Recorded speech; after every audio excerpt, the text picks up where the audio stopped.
Yo, yo, yo, what's going on, everybody? Oh, shit. Sorry, folks. Give me a second. It's the wrong thing. That's not the one I wanted to show you, folks. Where is it at? There you go. That's the right screen. Hope you God guys are damn doing it, well. Jay. Sorry about that. Got the old picture of Tobarama taking an L. That was the wrong picture. But yeah, we hope you folks are doing well. We got some interesting topics that have been asked. We're bringing back pre-established podcast questions. If you've been watching the pod for a long time, we used to do that. You guys can ask ahead of time on comments. Sometimes I do community posts on on the channel, mostly on Discord. There's like on our Discord servers, respectively, you could ask. There's certain like channels that we have there you could ask there. So if you guys want your questions asked ahead of time, feel free to go through there. Another news again. Wait, Jay, are you talking right now? Folks said, I can't hear you. yeah. Oh shit.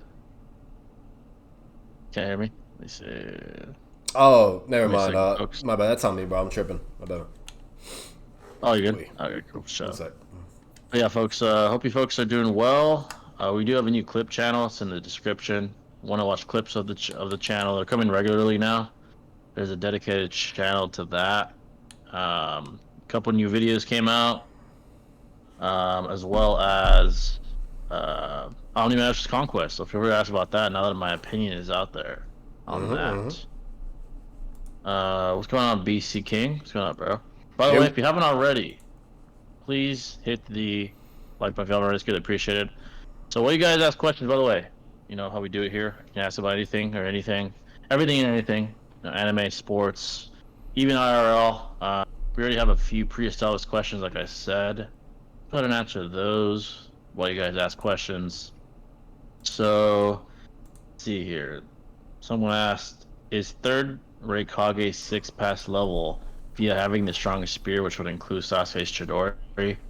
It wouldn't include Sasuke's Chidori. If it's a data book statement, it's just up until that point in time before Sasuke was 6 pass level. So no, See, it wouldn't be six that's pass a prime level. example of why you got to be careful with the data books, because Yeah, obviously, like it may not explicitly state it in the data book, but the only logical interpretation would be for it to be for its current time of when it's being presented, right? exactly. Yeah, And that's the only thing that would make logically any sense. And because obviously there's tons of contradictions of statements and feats and so on and so on when you get to the higher fucking peaks of scaling, because of six paths and yeah, et cetera, the whole nine, right? So again, like this is a prime example why you guys got to be careful of data books and so on and so forth, and because it's just ammunition at that point for someone to be either sophist tactics or ratting or dishonesty, or just incompetence, right? You could just be incompetent. But yeah, that's why you got to be careful, guys, because it's obviously, which is at the end of the day, that's a kind of a W for Aikage, because that's pretty impressive. yeah. It's a present. Like for the data book to state at that point in time. Now, I will say this, is it just set in stone and there you go, that's it? I wouldn't necessarily go that far either. I feel like you could definitely make some arguments for why, maybe the Raikage could still be a stronger advocator, things like that, or because that would also count EMS Sasuke too, Yeah, things like that. So like I feel like there's ways to technically combat that in a sense, but either way, it does you can put think about it. Yeah, into it does put into consideration of yeah, how strong the third Raikage is. Like no matter what, like you got to give him credit when it's due. The dude does have some crazy feats and statements. Like the dude brawled with the eight tails. That's insane. A full transformation eight tails. like, yeah, so yeah. Exactly. like that takes for like typically someone can't really do that unless they're like built like Hashirama, you know what I mean, or Madara, or now I'm not saying third Raikage is that level, but you have people that like Hashirama where they're using wood style, right, to combat the Biju, or you got Madara with the Susanoo or the Sharingan hacks, so on and so forth. So it just goes to show you how like physically capable the Raikage really was, and Yeah, things like that. So it's yeah. yeah. Essentially, So yeah. Those statements like that are usually not retroactive. They don't yeah, apply after we see greater, shinobi later on, such as obviously 6 pass Naruto and 6 pass Sasuke. Obviously, that statement wouldn't apply any longer. thanks. So, but yeah, so that's a decent question. We had another one on the other server. So this one's IRL, and this one it's controversial, but we answer all things here for the most Mm-hmm. part, unless it's trolling. Is feminism relevant anymore? So feminism is extremely prevalent in everyday society, especially in Western civilization, modern civilization. The very legislation we have, it supports the idea of feminism. I would say arguably to an extreme, such as alimony, child support. The fact that in most cases, 90%, I believe, around there, alimony goes from the man to the woman when there's a divorce. Child support, same around the same statistical percentage. Um, Child custody as well, very high in favor for the woman. So feminism is extremely prevalent. It's the idea of affirmative action. This also exists in other uh, I guess demographics I'm not going to get into. We're just sticking to this. But the idea is this is the idea from the progressives to undo the damage that was done years ago, right? To Yeah. undo past wrongdoings, which is fine. But once you start affecting people and I guess not making it equal to the point where it's one sided in the other way, I think it's a little hypocritical. Obviously, you can't compare the past to now. Yeah. Things are much better than they've ever been in the world, in society, human history, etc. But there's a certain line I believe you shouldn't cross with any demographic, whether it's gender, race, whatever, orientation, whatever. So feminism is extremely prevalent. Do I think it's just all in all negative? No.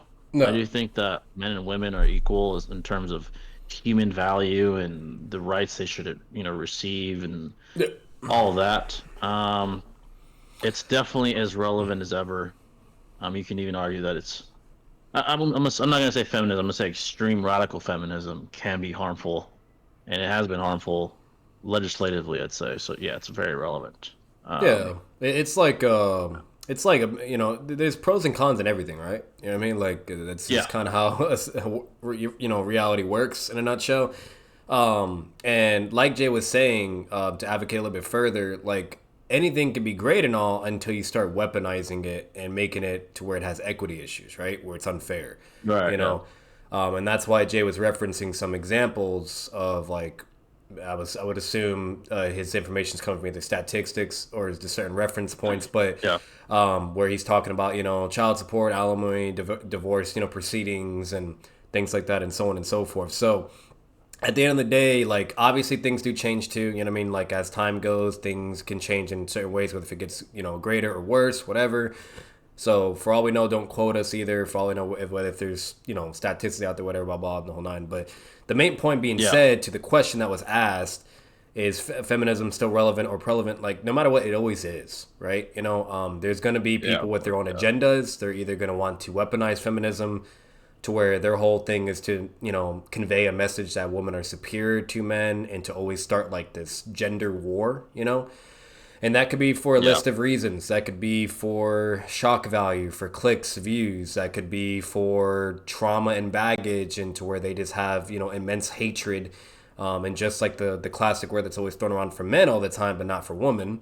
But the word misogyny, instead of that, it's a misandrist, right?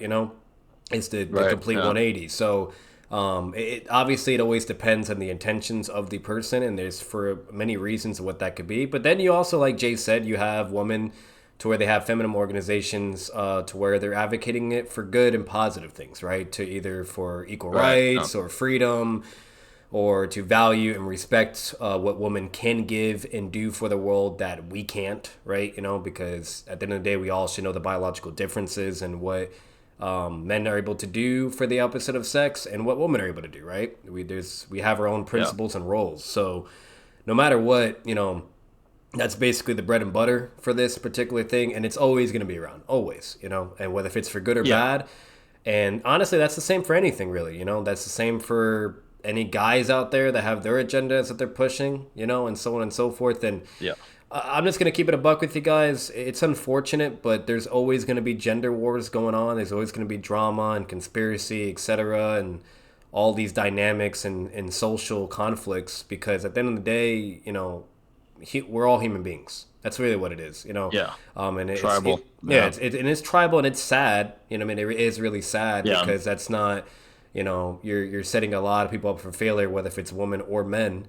You know, but obviously try to, you know, use your head for once. You know, maybe don't focus on things to try to see, you know, things from both perspectives is basically what I'm getting at. Whether if it is feminism oriented. Or if it is from guys, podcast or not, YouTubers or not, whatever the heck it is, just be very open-minded. And most importantly, you know, before you start going off what other people are saying, why don't you look it up yourself? You know what I mean? Check out the facts. Get into it a little bit. Maybe get your hands dirty, you know, and so on and so forth, and see what you're really working with. And most importantly, keep your life experiences, you know, learn from that, grow from that. And that's basically what you're working with in a general consensus. But, you know, this is really important, though, to be aware in some regard because, you know, whether if you're a girl or a guy, you know, you got to know what you're working with, the good and the bad, right? You know, you don't want to be in those situations where you're just cooked, you know, so. Yeah, exactly. So, yeah, that's to answer that question. Interesting question, though. IRL was interesting. But while you guys you guys can ask anything, anime, IRL, politics, sports, media, whatever you guys want to ask, feel free to ask. We'll keep on answering questions that were pre-established while you guys do that. Someone asked, what are your thoughts on Kanye's new album? I didn't even know he dropped. I just don't really care about his, you know, anything that has to do with him. I think he has mental issues. It doesn't excuse him from the bizarre and like inflammatory things he said on social media. Yeah. But looking it up, I guess his fucking album's called Cuck. What? That's very bizarre. I can't believe his team allowed him to drop that. That's crazy. The fall off is insane. The fall off is insane. Yeah. That's all I'm gonna say. The fall off is crazy. It's crazy. As far as the songs, I'm trying to see if I could see where the song list is. I'm gonna be real. Just say a little bit further what Jay's got. I'm gonna be honest with you guys. I'm sorry, but I can give two craps about a guy. But he's been in so much crap waters and territory that it's to the point where you can't really be around that. It's kind of like Steph the Pedo all over, all over again, basically, right? You know, freaking like nobody cares, right? Like he's getting into all this Nazi crap and all this. He's just saying crazy things. He's having mental episodes. Like the guy literally needs meds or needs to be in a mental, you know, asylum. So yeah, he shouldn't even have access to his, you know, extremely followed social media accounts right now. Honestly, so that's why me and Jay we're just not. I mean, like we're not gonna be cared about. We're not gonna keep up. We're not gonna, you know. Like I'm sorry. Anytime on social media, the moment I see anything Kanye related, I just scroll up. I just don't care, right? You know, because the guy has. Time now. It's a waste of time. He's lost it. It's clearly for attention, you know, or he's just mentally ill. It's one of the two. And I'm not even trying to insult. I'm being just dead ass. Like that's just reality, right? You know, so it is what it is, you know. And like one thing I will always say, 'cause I will stand on this, because I have seen some weird shenanigans lately. And there was even a story with a homie of mine, which I felt really bad and whatnot. But I will say this: can you still listen to his music and whatnot? Absolutely, bro.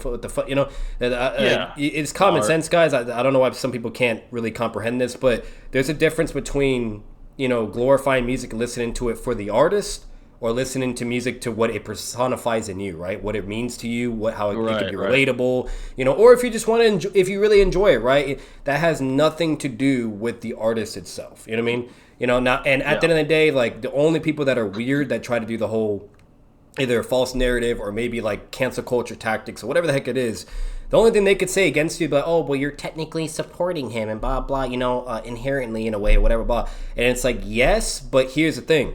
It doesn't matter because there's still millions or billions of people that are going to listen to his music at the end of the day. And there's still millions of evil piece of shit people that are still going to support and fuck with his music, right? You know what I mean? So like, what are you going to do? Being that one person that doesn't listen or just stops, whatever, you know what I mean? Like, that's not going to do anything. Virtue signaling. Yeah, like that's just virtue signaling, and the world is going to continue spinning and nothing's going to change. So at the end of the day, I'm just being real with you guys. Who fucking cares, right? So don't ever let anyone try to put you down. There's a complete distinction between listening to music for what it is for you and to listening to it for the artist. Now, you know, and here's another example, and I'm mainly speaking for the OGs. We all rocked with Kanye during the 2000s, right? You know what I mean? Like that's when it was peak prime Kanye, right? Where he was writing incredible music, whether if it was good rap or if it was love songs, whatever the fuck it was, right? It was great stuff. So if you're still listening to that now, there's nothing wrong with that, right? You know what I mean? Like, we all know that one song where it's like stronger, better, you know what I mean? Like one of his popular ones. Yeah, that's iconic. Yeah, that's iconic. There's nothing wrong playing that, you know, to get either hype from or whatever. Like, so again, like, let's all have emotional intelligence, be rational, be logical. Just understand, don't let anybody try to put you down, because there are weirdos that are out there. There's even women, maybe even guys. But, you know, there's people like that where they're very set, or they just very, you know, tunnel visioned and weird, you know, and they'll try to like criminalize or villainize you for that. Because again, there's a difference between listening to a song that says stronger, better, faster, whatever, to then listening to a song that's like, oh, you know, trying to rep Nazi or whatever bullcrap it is, right? You know, like there's a big difference, right? You're not listening to a song that's advocating for clearly bad stuff. You're listening to a song that just sounds great or for what it means to you, right? So therefore, exactly, it's completely different. So I just want to put that out there too for people. So yeah, facts. What's going on, little Grublin? Bro, come on, he's weaker than Minato, but signing level is crazy. All right, so tell you what, Tyler, tell me why. Where do you think he scales? Where do you think he scales? He has legitimately similar feats against Jubito's KCM 1.5 and EMS Sasuke. He should be around that level. No, incorrect. I don't know any feats that would he had anti-feats that would suggest the antithesis of that, like when he was failed to strike blind Madara. Yep. Madara, again, he was able to get behind it because of the instantaneous teleportation ability, but as soon as his body speed came into play, he failed miserably and got literally outsped by Edo Minato. Minato, yeah, and Jubito in general, his power level isn't constant. You know, he has the mental doubts. He has the Ten Tails fighting his control. He does blitz Minato and Tobirama and Hashirama simultaneously. And nobody was stronger than Jubito. Nobody. At that point, not EMS, not Minato, nobody. Yeah. Nobody. he admitted inferiority to him. Paper Bonds, I've been over that a billion times. I'm not going to go over that again. I proved how it's not his physical speed that placed those paper bombs. I've talked about that many, many times. I can never do it again. What are your thoughts about the 1A, 1AB, and 1A Sigma tiers instead of tier 0? So from what I'm getting for that question is like you're trying to separate extremely upper echelon characters with these different, like, I guess, semi-categories. I guess I'm fine with that. It all depends on how specific you want to scale somebody. It gets more and more tedious the more tiers you create. If you create an S and an S1 and an S2, you know, with yours being 1A, 1A Sigma, 1A Beta, it's whatever. I mean, it's all dependent upon your subjective tier scaling as far as like what tiers you want specifically. So I don't think there's a problem with that. No, it's probably more simple to just have an S tier or tier 0, but if you want to make it even more specific, I don't think there's anything wrong with that. But yeah, the Tobirama, here's the thing. I put that as a title because I've seen a few people ask, why do you put Tobirama around Sage Jiraiya's level? First of all, this is what I'll say. Very apparent and obvious. Tobirama stayed. Yeah, this is why. Yeah, it's one of the most logical conclusions, and here's why. Stay in the data books. Hiruzen surpassed his predecessor, aka Tobirama. You know, Hiruzen, we know in his prime, it's ambiguous how powerful he was. Most people tend to believe he was never stronger than Hashirama post retcon, which I think I agree, and most people agree. Yeah, there's no way for Hiruzen to be beyond Hashirama. Like not even bro, not even Minato, who is like glorified in like ridiculous ways. You know what I mean? Like, and so on and so, and like at first was going to be repped to be over Hashirama. Not even him in his prime, during, like, which we saw in the Nine Tails incident, right? That was his max prime. Yeah. Like, not even he was doing things beyond Hashirama. So you expect us to believe Hiruzen could do it? Come on, bro. You know what I mean? Like, yeah, that was the closest we've ever seen Hiruzen to his prime. He didn't even have gray hair yet. He's likely in his late 30s. That's damn near his prime, as close as you're gonna get. And that's the closest we ever see to him observably. He could barely push the Nine Tails and was calling for Minato the entire time. Yeah, Hiruzen was above the Sonning effortlessly. Like, he was a Sonning Slayer. Like, when he was when, you know, he was a young old age, around like during the Nine Tails, and that's like, you know, there's that, and then also when he was with the Anbu trying to apprehend Orochimaru, like, he was blatantly above Sonning tier at that point, right? You know, so yeah, exactly. And old man Hiruzen was equal to Sonning, barely lost. yeah, essentially at bare minimum relative to a prime Sonning. with help, he had the Edos that were, extremely nerfed to be fair, but He was able fighting to 3 Sonics basically. contend. 3 fucking Sonics is what he was doing in that fight. He had able to Tobirama and contend. Hashirama there. Yeah, exactly. So I don't think to classify him as Sonic Plus tier is outrageous or No. like Because we see superior Edo underplaying. Tobirama scrapping with Hiruzen and Edo Tobirama and Edo Yeah. Hashirama that, mind you, severely Edo nerf, right? Okay, not the ones we Yeah. see in the War Arc, big difference. But the one in the Konoha Crush, they were all in similar scaling to each other, to Orochimaru and Hiruzen and all that. So if we have that, then we could be able to obviously deduce, and it's very logical and straightforward, that obviously a prime Tobirama, right, when he's getting to his full power, has to at least be above a Sonic, right? And to where he'd be approaching that Yeah. Sonic tier power up, which would be, again, what we're discussing, Sage Mojirai or Hunter Healing Tsunade or the 8-headed serpent Orochimaru and shit like that.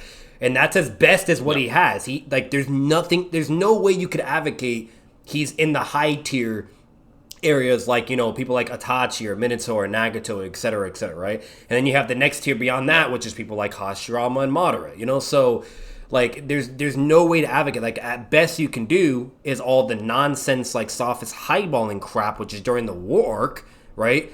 But like when you actually analyze and see all the variables and the context, etc., it's easily debunkable. Like it's all nonsense. Like nobody scaled to Jubito. Like how can you expect us to Nobody believe Tobirama scales to this guy when nobody did? Not even Hashirama. Like No, not even Minato exactly. with the 9 tails, bro. Like fucking I don't get it. Like when Jubito's like fully good to go, when he's in control, he's he knows whatever blah blah.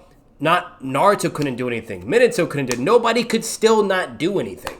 Like you know what I mean? Like Yeah, exactly. So it's just extremely, it's very contradictory. the dude lost to Kinnigan Um, twice. I feel like that alone is enough to just like to show that there's no conceivable way he's reaching that high fucking Kage like tier of scaling and so on and so forth. Like the Sonic are all like the Sonic are all mid Kage level, right? They're on the mid Kage, and then their Sonic plus form is like where they're about to approach the high Kage, but they're still not there yet, right? And the reason why we know that is because throughout the entirety of Shippuden, there's not one point in time where Orochimaru thought he could beat Itachi.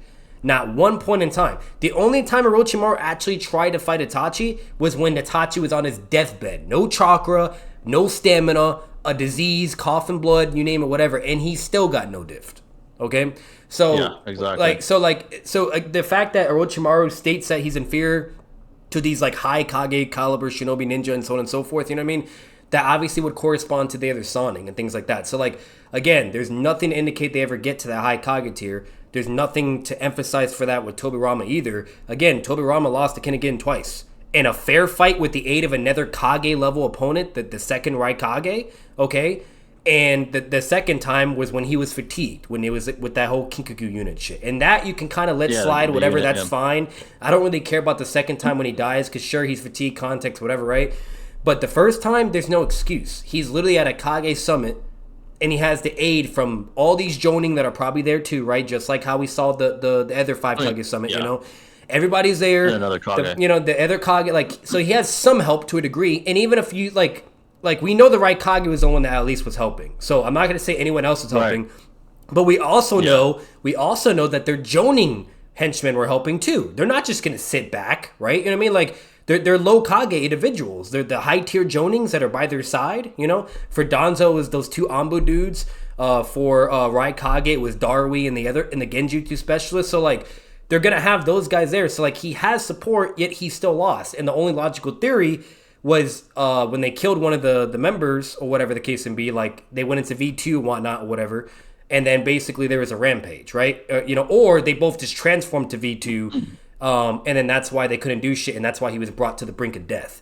And this is where it gets really bad, because people always try to argue the off-guard shit, or argue like, oh, maybe it was, some kind, like, is this, out of the norm, right? Whatever. Good luck trying to advocate that for the most paranoid fucking ninja in Konoha. The most, the guy that discriminates, the guy that's always paranoid, doesn't take no chances, tries to have contingency plans. Like, the whole fucking 9. He's very calculated. Always prioritizes Konoha's safety, right? You're going to tell me this guy's going to be caught slipping? or caught off guard, and he's a sentry ninja on top of it. Like, yeah, no. So like, there's all those factors, and then the worst case scenario too is the simple fact that fucking Kin and Gin in character, they just want the smoke. They never fight stealth. They don't do pussy tactics. They don't try to like attack how Kakashi attacks, where he tries to attack you from behind and shit, or what Kakazu does, attacking you from behind and shit. Like, they don't do that. They just straight up want the smoke and try to brawl out and go at you. Like, the full Ninetales, they literally jumped at the Ninetales to fight it. They didn't strategize. They didn't, hide. They literally jumped at the Ninetales, and then they got eaten and swallowed. So, like, again, like, there's just no way you can advocate he was caught off guard or some bullshit, So... Exactly. Yeah. Why are feats over statements? Why aren't they equal in value? Going on, by the way, Kedrick. So this is why they're not equal in value, nor should they. A good analogy is, in the legal system, hearsay is not even a valid form of evidence in a court of law, and the reason for that is there's no way to confirm nor deny what is being said, hence it must be thrown out. It's essentially unverifiable, right? Now, I'm not saying that every single statement in fictional-based reality is unverifiable. I'm saying, in a balance of probabilities, it's most likely less verifiable than an actual observable feat, such as a battle, such as a moment of, of weakness, or a moment where someone gets defeated. It's essentially, feats are, on a balance of probabilities, significantly more verifiable than statements, which can be lies, which can be incorrect, which can be exaggerated, which could be hyperbolic, etc. So hence, it comes down to verifiability. Logically, it just makes sense, that a feat is significantly more verifiable than a statement on a balance of probabilities. Now, there are times where a statement should be taken, at face value, of course, but on a balance of probability, that's not the case. So that's essentially why it's not equal in value in the realm of argumentation and logic. So, all right, depends on the context. Him and the second Raikage probably beat Kin and Gin in the 2-on-2, otherwise they would have killed them. Him and Raikage would probably beat Kin and Gin. I mean, that's impossible because they fought him a second time and they killed him with the Kinkajou unit. Yeah, so either way, even if you don't have to die to lose, you could just be out battled. That doesn't prove that. And then on top of it, when Kin and Gin are revived in the war, they literally said like, "Oh, we were snared by what's it called? They said they killed Tobirama." But yet they're mad that they got revived by him or whatever. They're like, what the fuck, you know what I mean? Like what's going on and so on and so forth. So like there's that too. So like we know for a fact that they killed him because they literally stated it themselves. They said that they killed. It's said in the data books. It's said by them when they're revived. You know what I mean? Like in the first time they fought, they brought Tobirama to the brink of death. So he almost died. He was critically injured. You know what I mean? And then the second time, exactly. The second time they fought. Was when with the unit or whatever, so they probably just had a bunch of Ambu people or high Jonings, right? Whatever.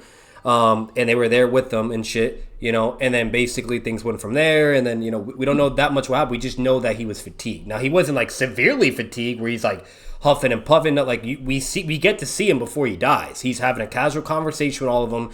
He has a couple little like fatigue marks in his face and whatnot. And he's like, I'm going to hold him off this way. You guys can get away and so on and so forth. And then we know he dies, right?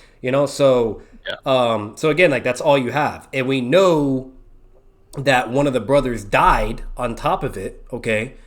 Because the other one, like Rampage, like there was something like with Koksu where apparently he's seen that as well. Now, we don't know if Tobirama was the one that did it or if it was somebody else, but either way, we know they have the V2 transformation, right? And that's what more than likely succumbed Tobirama to his death to begin with, so. Yeah.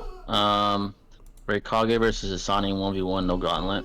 So could he beat each one on-one? His speed obviously would be the greatest problem for each one of the Sanin. I would say he would beat Tsunade more than likely because all she has is her head off. Brute strength. Yeah, and she can't hit what she can't see. If you count filler, he technically had an interaction where he was doing like an arm wrestle.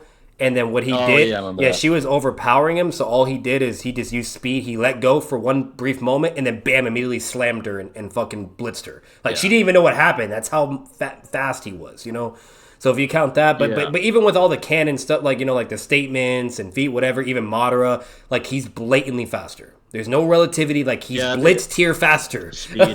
Yeah. Yeah. So speed is what would get him the victory more than likely. Yeah. 100 humans versus 1 silverback gorilla. So yeah, we have this in the title as well. Yeah. I'm gonna say this. Context, I guess the presuppositions of this battle matter. Now, if it's 100 bloodlusted humans versus 1 silverback, they're going to do whatever it takes. They're going to go for the eyes. They're going to go for every sensitive part of the silverback's body. They're going to bite it. They're going to fucking rip its hair out. They're going to overwhelm it. 100 people is a lot of people.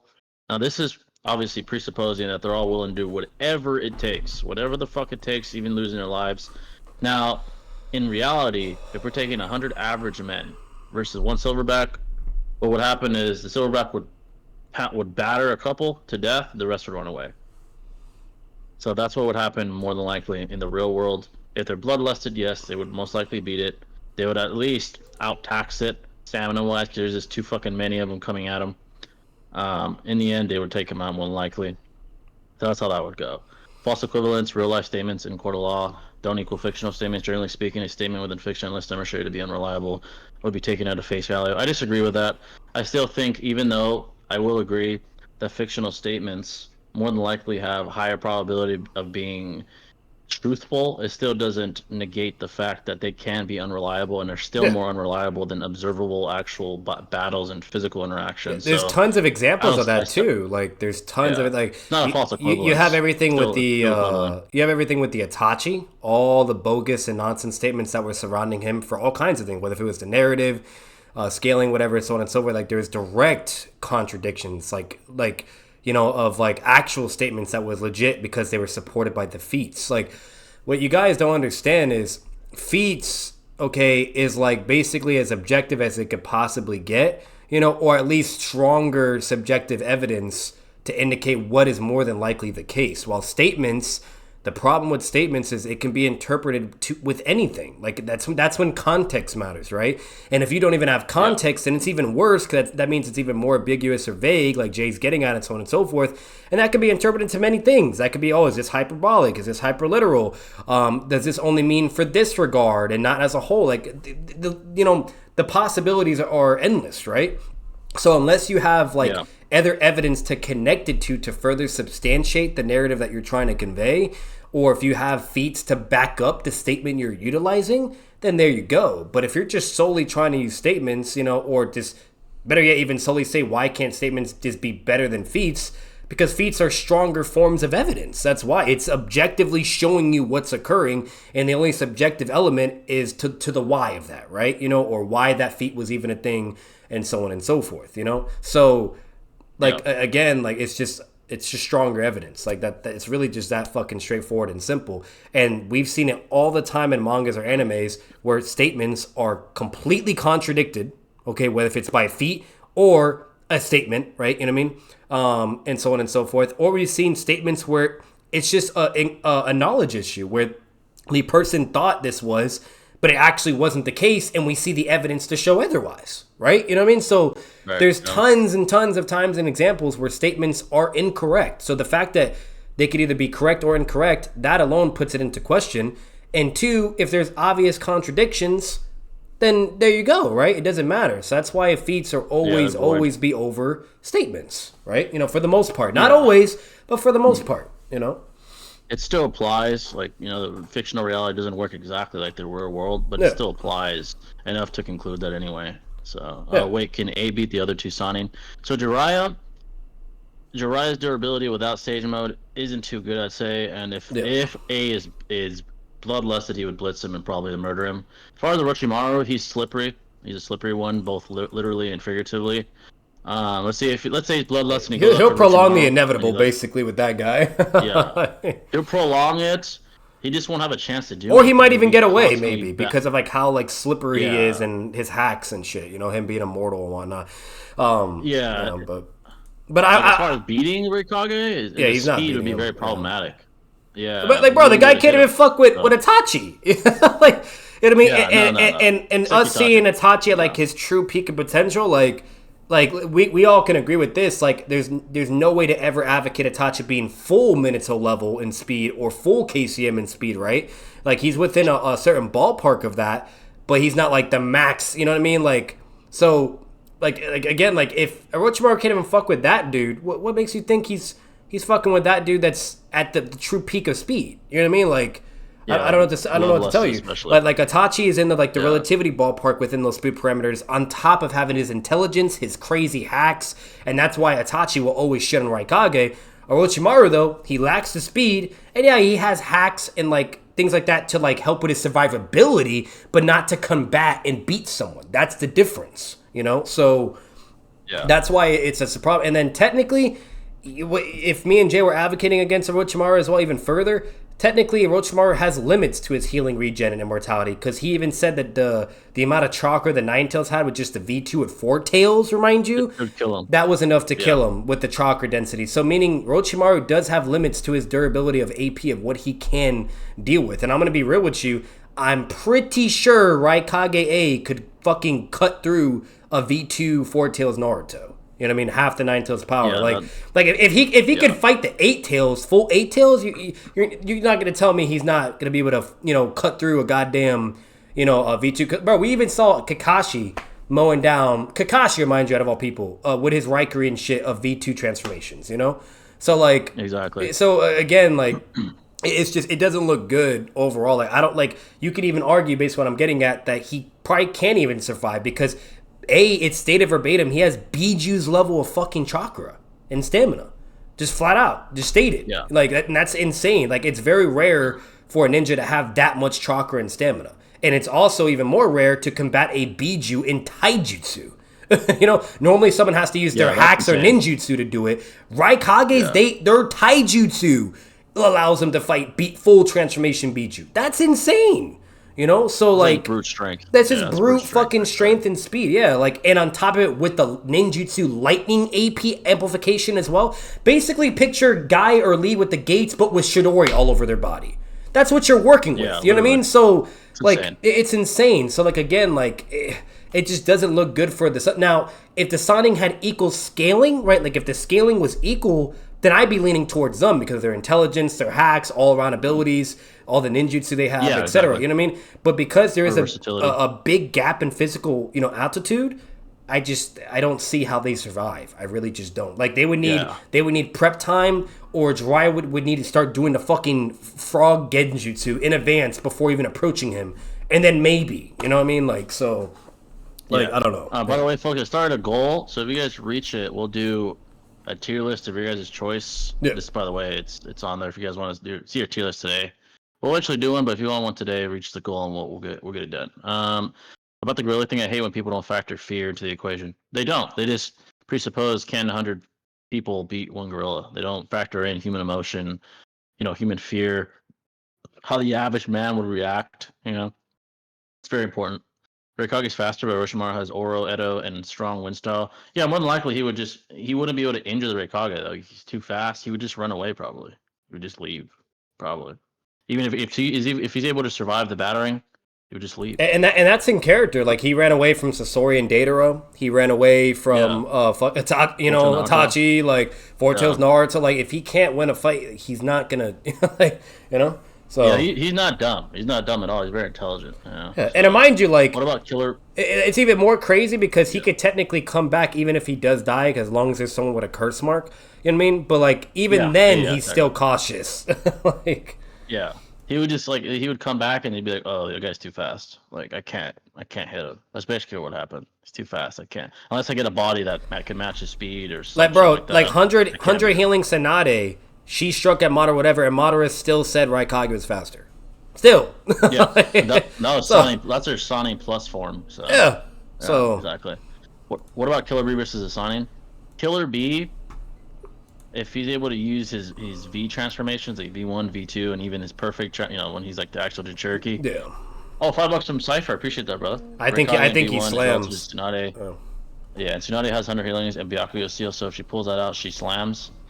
I don't know if she's maybe in terms of overall ability you could argue that, but in terms of speed they're not relative. Yeah, there's like here's the problem. People always like, because there's like a few like percentage section of people in the Naruto community that try to really highball the Sannin for whatever weird reason, or try to rep like these relativity arguments in physical stats. And I kid you not, I've seen the anime multiple times. I've read the manga multiple times. There is absolutely no feasible way for you to literally argue the high probability or possibility of them having relative speed in physical stats. Like, there's nothing there. There's literally nothing fucking there. like the best thing you could do at most is maybe there's like data book statements, right? That you could try to like, again, rat with or use Sophist, whatever. Like, oh, it says this, so therefore, okay, they have to, when we analyze what they're able to do feats-wise or whatever, it's obviously a whole other... like, bro, there's a statement with Jiraiya where it says his strength is limitless. It's bottomless. Like, basically implying it's infinite. That's not... Obviously, that's not the case. We've seen, the feat... Yeah, hyperbolic. So, like, again, like if you want to go, like, any of the hyperbolic statements maybe that are out there to try to, like, sure... But if we're talking about feats or things you can actually prove or try to substantiate or what we have, bare minimum, that is impossible to advocate or prove. There's a mountain of evidence to the contrary otherwise for people like Raikage or Minato, etc. People that are actually within those speed parameters or actually within that scaling, So. Yeah. There are many statements in data books that say they're relative. They can be relative in overall ability, but again, they're not relative in speed. Yeah, it's blatantly, observably shown. Regardless, it's just shown. Say, so. Like, bro, Pain, remind you, like, was bullying fucking Jiraiya, bro. Like, and that was him holding back and like just fucking around. Like, 3 paths alone, like, were able to just force Sage Mode Jiraiya to concede. You know what I mean? Like, he's not even going all out. He's not even being. He's just toying with Jiraiya because he had like his own term, like with mentally Wanaka. It's a sensei at the end of the day, and he was just feeling it out with Jiraiya, basically. Like, Pain was, and then when he brought all of them out after underestimating Jiraiya and getting caught in that hacks, whatnot, like, Jiraiya only had 2 moments where he hit one of the passive pains, which was a summoning, by the way, remind you. It was when he got a mental amp was the first one, and the data book says that he hardened his resolve, and he did it, and then when that happened, Pain got up, he stood up, and he's like, okay, you know what I mean? And then now Jiraiya can never, ever do it again. So obviously, it was a one-time thing, and Nagato applying whatever power level he had at that point in time was just obviously overcome at that one moment. Because otherwise, if he was always a blitz tier above, he would be doing it over and over and over, right? And he couldn't. So again, like, that was that moment. The second moment where the Pain's already getting affected by genjutsu and shit, like, they're and they're hindered in a way, and then like there's all these circumstances, right? There's a lot of context. He gets one more good hit, and that's it. He only gets 2 hits. That's literally it. And then when Nagato gets serious and brings all the passive pains out, he literally can't do anything. He's just fucked. Exactly. Again, like, with everything we have, for the most part, like, nothing just indicates, like, there's no way to prove the Sonic are within those realms of speed and so on, even with their Sonic plus forms. Like, it's just literally impossible, because if Nagato was never going all out, he's literally just fighting and toying with Jiraiya, and then just using his passive pains, using the hacks, and he gets killed. Like, you know what I mean?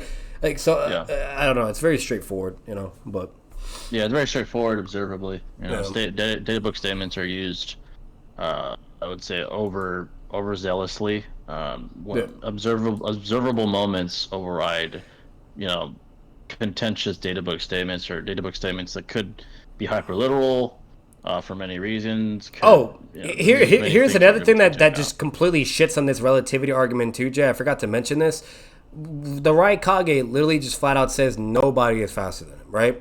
He says that whatever, and sure, let's say you want to nitpick at that and be like, oh, well, that could just mean like, yeah, he's the fastest, but they could still be right, whatever. No, that's not the case, because he only says that if you can't block and survive his punch, right? Whenever you do survive his punch, whether if you move out of the way or whatever, he always acknowledges it and is like, oh, okay, you surpassed, right? You're fast, like what he did with Naruto. Or when Madara blocked his punch, he's like, oh shit, he blocked my fastest punch, whatever. Like, oh, what, you know what I mean? What? So like, so again, like, that's how he always is in character. So the fact that he's still saying that, aware of the Sonning, right? He's aware of who they are, whatever you name it.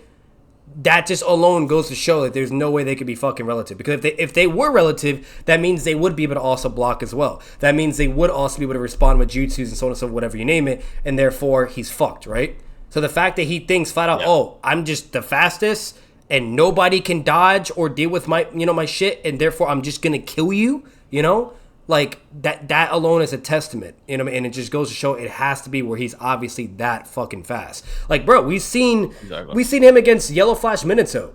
He moves so quick, his fist was like barely away from his face. And, you know what I mean? Like, and yeah, and then he does fly right. Like, even Minato was like, holy shit. You know what I mean? And that Minato was above the Sonic. Like, and that's a pass, right, Kage? You know what I mean? So then imagine a future where he's like, he gets stronger. This motherfucker's always weightlifting and shit. You know, he's muscular and shit, the whole nine. Like, so again, like, there's just no way you could be able to advocate that. And again, if you even count the filler, he literally is blitz tiers above her in that shit. Like, she didn't even know what the fuck happened when he did his full speed and just slammed her into the ground, you know? So I don't know what to tell you. Yeah, exactly. But yeah, folks, 45 away from a tier list, by the way. If you guys want the tier list, that's how much far we're away. Appreciate the $5, by the way, Cypher. Appreciate that. It's like saying the Big Bang attack is actually the Big Bang. Yeah, exactly. What's the difference in scaling between Signing and Kage? So Kage is an ambiguous tier because we have Kage's like Mei, who's fodder and is below Signing, and then we have Hashirama, who's the peak. Well, technically it's Naruto. It's like low Kage, mid Kage, high Kage. You know. Yeah. Yeah. So the Signing are essentially, I could safely say probably mid Kage, maybe. Yeah. Just simplify around there. Yeah, so to simplify it, Kage is an ambiguous and wide range of power. Again, Mei is weak as hell. Then we have Hashirama, the peak of Kage into Boruto. Yeah. So that's essentially the difference. Sannin is a more specific and narrow scaling of power because the Sannin are only 3 people, right? And they're all stated to be relative. Yeah, and nobody was in their power unless you're people like, you know, which was above them, like people like Itachi or Minato. Like, that's where it was blatantly emphasized where they surpassed the Sonic. Like, you even had fucking Kakashi's, like, this was never new either. Like, you had Kakashi's dad, who was either above, like, the Sonic on a one-on-one or all, potentially. Like, so, like, this was never just a new thing either, you know? Yeah. I watch videos, keep grinding. I appreciate that, Mikas. I have a question about Dragon Ball. Is that okay? Yeah, anything anime, anything at all, really, actually. Feel free. Hokage is Hashirama, Minato, and Tobirama. Tobirama is not Hokage, but Minato and Tobirama and Hashirama, yeah. Tobirama is not Hokage. But yeah, for any questions at all, it can be about any anime, as long as I know about it. Obviously, can't answer stuff I don't know about. But anime, sports, IRL, power scaling, anything at all. The videos I dropped, you want to ask about the Omni-Man Conquest, you disagree, by the way, feel free to say why. You know, anything you guys want to ask at all, feel free. The blind rankings I did on my, if you haven't seen that, it's on the YouTube Shorts. Feel free to ask about that. Some people, even though it's blind, some people are still criticizing. I can't control what pops up and how I rank them because I can't see the next combatant. Toriyama disrespect needs to stop now. Hey, here's the thing. Toriyama's cool.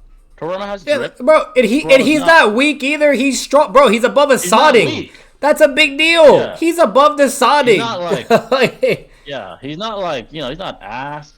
He's not, like, he's a bro. That motherfucker is a badass. He's cold. He's intelligent. He created the most broken fucking jutsus to this day that has saved ninja history. You know what I mean? The shadow clone, the flying Raijin, the fucking, you know what I mean? Water style, Chia counters. Like the dude is goated.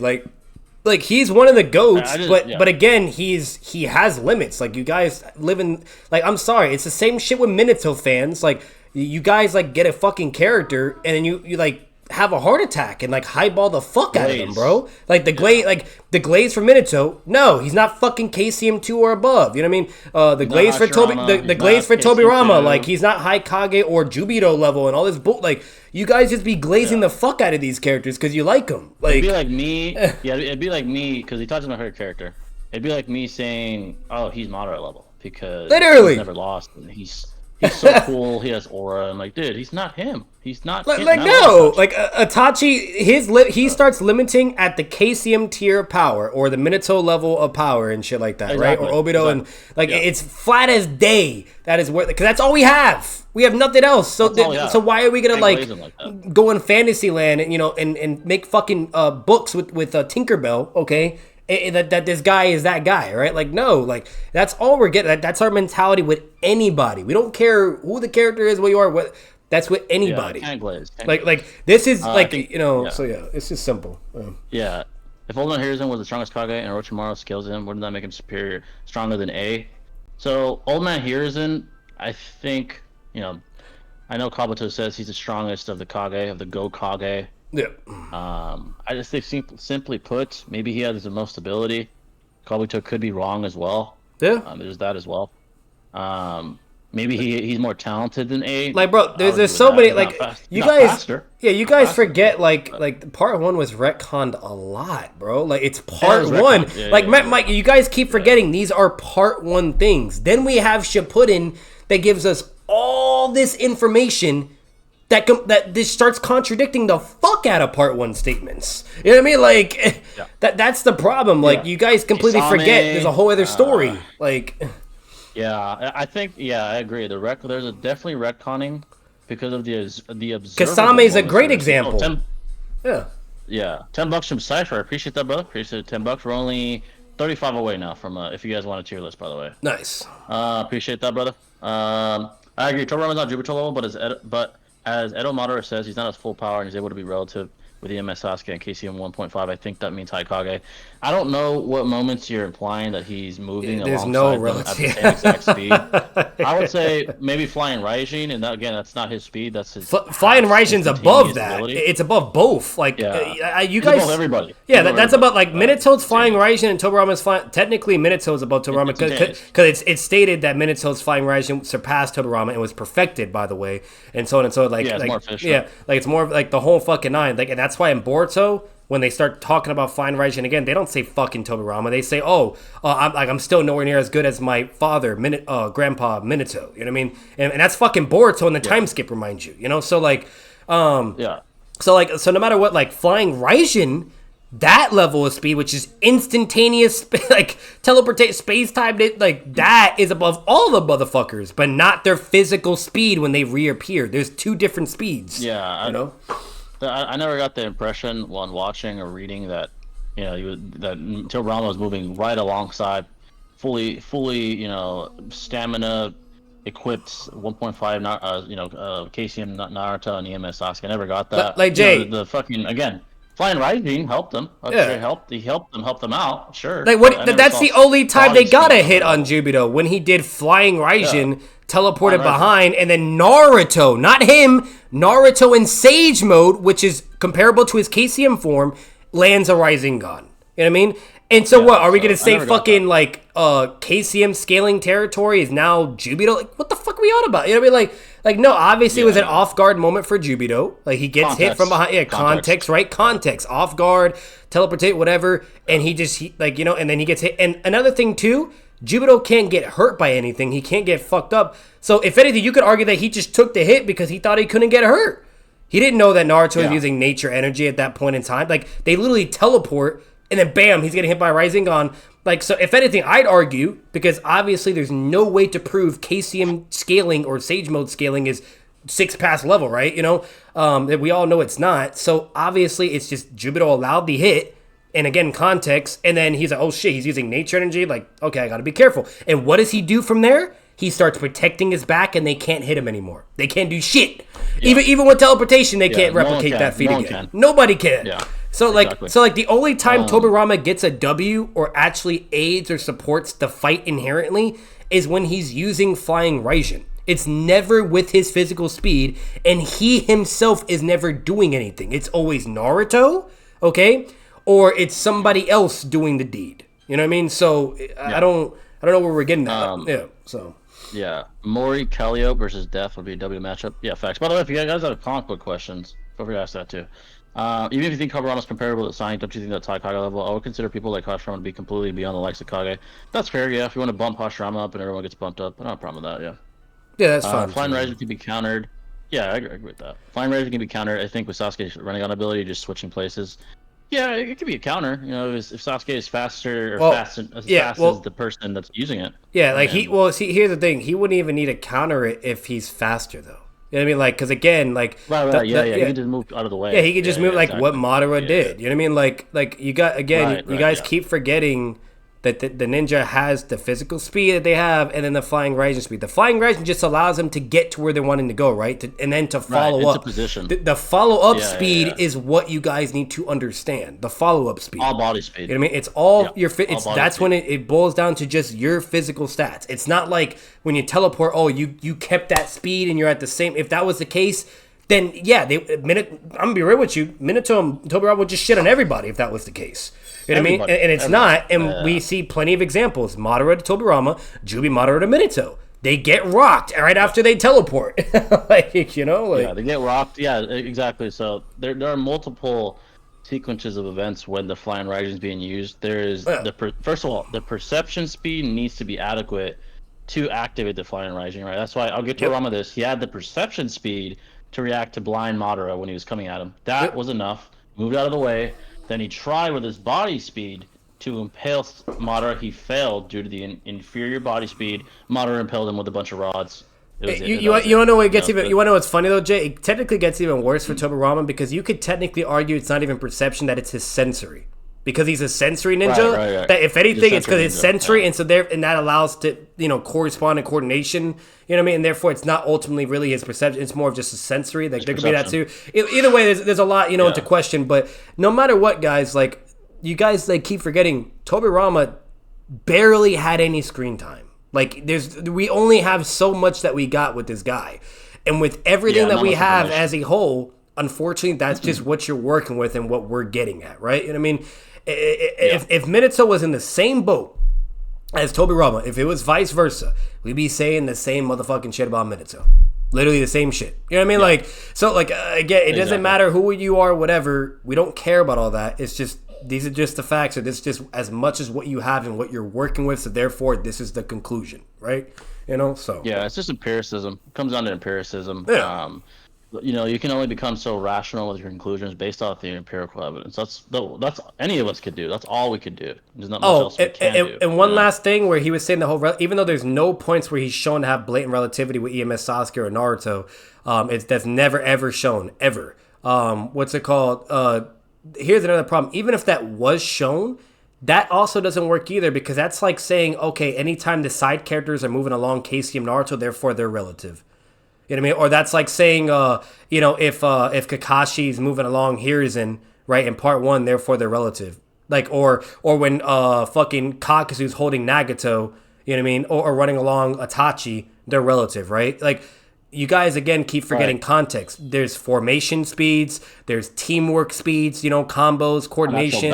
Like Naruto's obviously going to have to restrain himself if he's trying to work with his teammates and so on. Like, there's also that to put into consideration. Right, yeah. So unless it's a battle situation to where we're seeing, like, Tobirama fighting EMS Sasuke in case of Naruto, then you can advocate that, like, oh, yeah, okay, he's relative or he's equal or whatever. But if they're over here trying to fight against an enemy, okay, and we know everything surrounding Sasuke and Naruto, you good luck advocating that, right? If there's nothing, you know what I mean? So, like, again, people forget support scaling. That's a thing. Support scaling is a thing. All because you see the character B working with character A doesn't mean they actually scale to that person. That's a whole other fucking thing too. So. Yeah. Base Hashirama's KCM2 level. That's fine. Yeah. I mean, it's debatable, but that's a fine statement. Toriyama to Sanin scaling is completely arbitrary. There's a connection. Here's in when he was older, scaled to a prime Sanin. Even in his prime, surpassed his predecessor, who was Tobirama. Yep. I'm not going to say that it's definitive that Toriyama is exactly Sanin level. I gave him Sanin Plus, which is beyond Sanin in base. I think it's fine. I think he'd be within that weight class. I think he's It's not. I don't think it's arbitrary. Arbitrary is if I'm coming out of thin air, like, Minato is Jubito level. That's arbitrary. There's no connection whatsoever. Yeah. That's arbitrary. Yeah, no, like he's blatantly bare minimum, right? Like, if we're just being as transparent as possible with what we have, he's at least within the Sonic Plus territory, or maybe even above that. But to say above that, even that is questionable because we don't have enough to really conclude that. There's nothing. Yeah. So we can at least bare minimum put him in the Sonic Plus territory form. But to say even above that is questionable. Even if you did that, I feel like that's a more understandable highball, right? Compared to saying, he's fucking. Compared to saying, he's fucking Itachi level, Minato, or Nagato level, or fucking, or Hashirama, or Jubito, like that is ludicrous. Like, not ludicrous. And like you said, ask if you have sufficient information. If we lack sufficient information, so after that, you should withhold judgment because there's nothing else really to get him past Sonic Plus. There is nothing. There's no connection. It's shown to the contrary. It's over and over shown to the contrary. The Kennigan stuff, the anti-feats. Minato in physical speed being way, way beyond him, right? To the when they're running to the battlefield. Yeah. Even his teleportate, like, there's all, like, Orochimaru and Kabuto both surpassed his Edo Tensei prowess. Like, there's all this shit is to the contrary of him either constantly being surpassed, right? Or someone constantly being shown to be superior than him. And honestly, if you guys analyze the narrative as a whole, that's always been consistent with Naruto. The next generation will always surpass the next. Look at Boruto. Look at fucking Boruto, for crying out loud. I fucking hate it. Boruto. Yeah, I literally hate the fact that Chocho, okay, and it is somehow unlocking butterfly mode in the fucking tuning exams. And, you know what I mean? All this while Choji need to have the fucking pills and almost die, whatever. I can't say that she just has it, but again, they're just built different. Like, that's just how, you know what I mean? Like, Sadara, look how she is. Like, you know, Sasuke, like, literally, like, fucking, like, tells Sadara when she's young, like, hey, you far surpassed me when I was a kid. Because there was this whole thing on Twitter of, like, how far does Sadara go compared to the Genin, right? You know, and so on and so, like, exactly. Bro, like, it's just constantly, consistently shown. And Boruto, from part 1 to Shippuden, like, it's always shown. There's so much consistency. And Hiruzen, he's like the cherry on top. He's where it really starts, right? To where you have, like, you know, Tobirama and Hashirama, right? Like, they have these crazy levels of power. Then Hiruzen comes into play, and now he's surpassing his master, Tobirama, and, you know, and whatnot. He couldn't get past Hashirama, but he at least got past Tobirama. You know what I mean? And then it just goes from there, and just the cycle just keeps going. Yeah. Where then we see Jiraiya, right, which is you know, who is with the Tobirama scaling, right, and all that. But then Minato comes into play. Jiraiya's teaching him. Minato surpasses Jiraiya. Now he's above, and he's in, like, this whole other scaling tier. It's always the same trope, the same fucking direction. Yep, exactly. Right? You know, it's like Kakashi to Naruto, and, you know, Kakashi with Sasuke. Like, it's the same shit. Like, so yeah, exactly. Batman recently watched a vid where Scalar seriously tried to rep Rasen Shuriken being Duraneg. That shit is so bad. Oh, so they were trying to say Rasen Shuriken completely negates their ability? Yeah, that's crazy. Yeah, it's bullshit. Yeah, it's absolutely bullshit. That's definitely bullshit. I mean, we see that it doesn't, but it's contradicted by fear. Definitely doesn't. Yeah, like, so, like, again, like, when we're saying all this stuff with Tobirama and whatnot, it's just we're being as logical and as fair as possible. Like, we're not bullshitting. Yeah, as fair as possible. You know, and the last thing I left out too, this is Hiruzen as an Edo, remind you, which technically this would be like young Hiruzen all over again, like for how he was in the Nine Tails or when he was apprehending Orochimaru when he's blatantly above the Sonic. This is basically the same Hiruzen because he doesn't have the same restraints of old age. Like, the Edo technically amped him, similar to Itachi. You know what I mean? It amped him. It didn't make him even worse. So this is not like Hiruzen weaker than when he was in the Konoha Crush. No, this is Hiruzen back as close as possible to his prime when he's an Edo because he doesn't have the same restraints. This Hiruzen, okay, literally was able to save Naruto with the Divine Trees with just raw physical taijutsu and speed.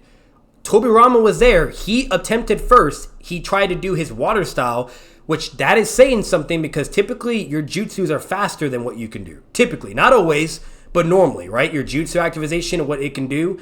Okay. Yeah. So and he does his water style. That doesn't do shit. He can't save Naruto. So you would think, like, for one, he would try his physical speed, right? But he doesn't do that. Two, he does ninjutsu. That's not enough. And even if you don't think it's the other way around, he could still try with his physical speed. He could just make a water sword or a kunai and just, you know, stab, right, and save Naruto. He couldn't even do that. Right. He couldn't save Naruto. He's like, fuck, the vines are too fast, right?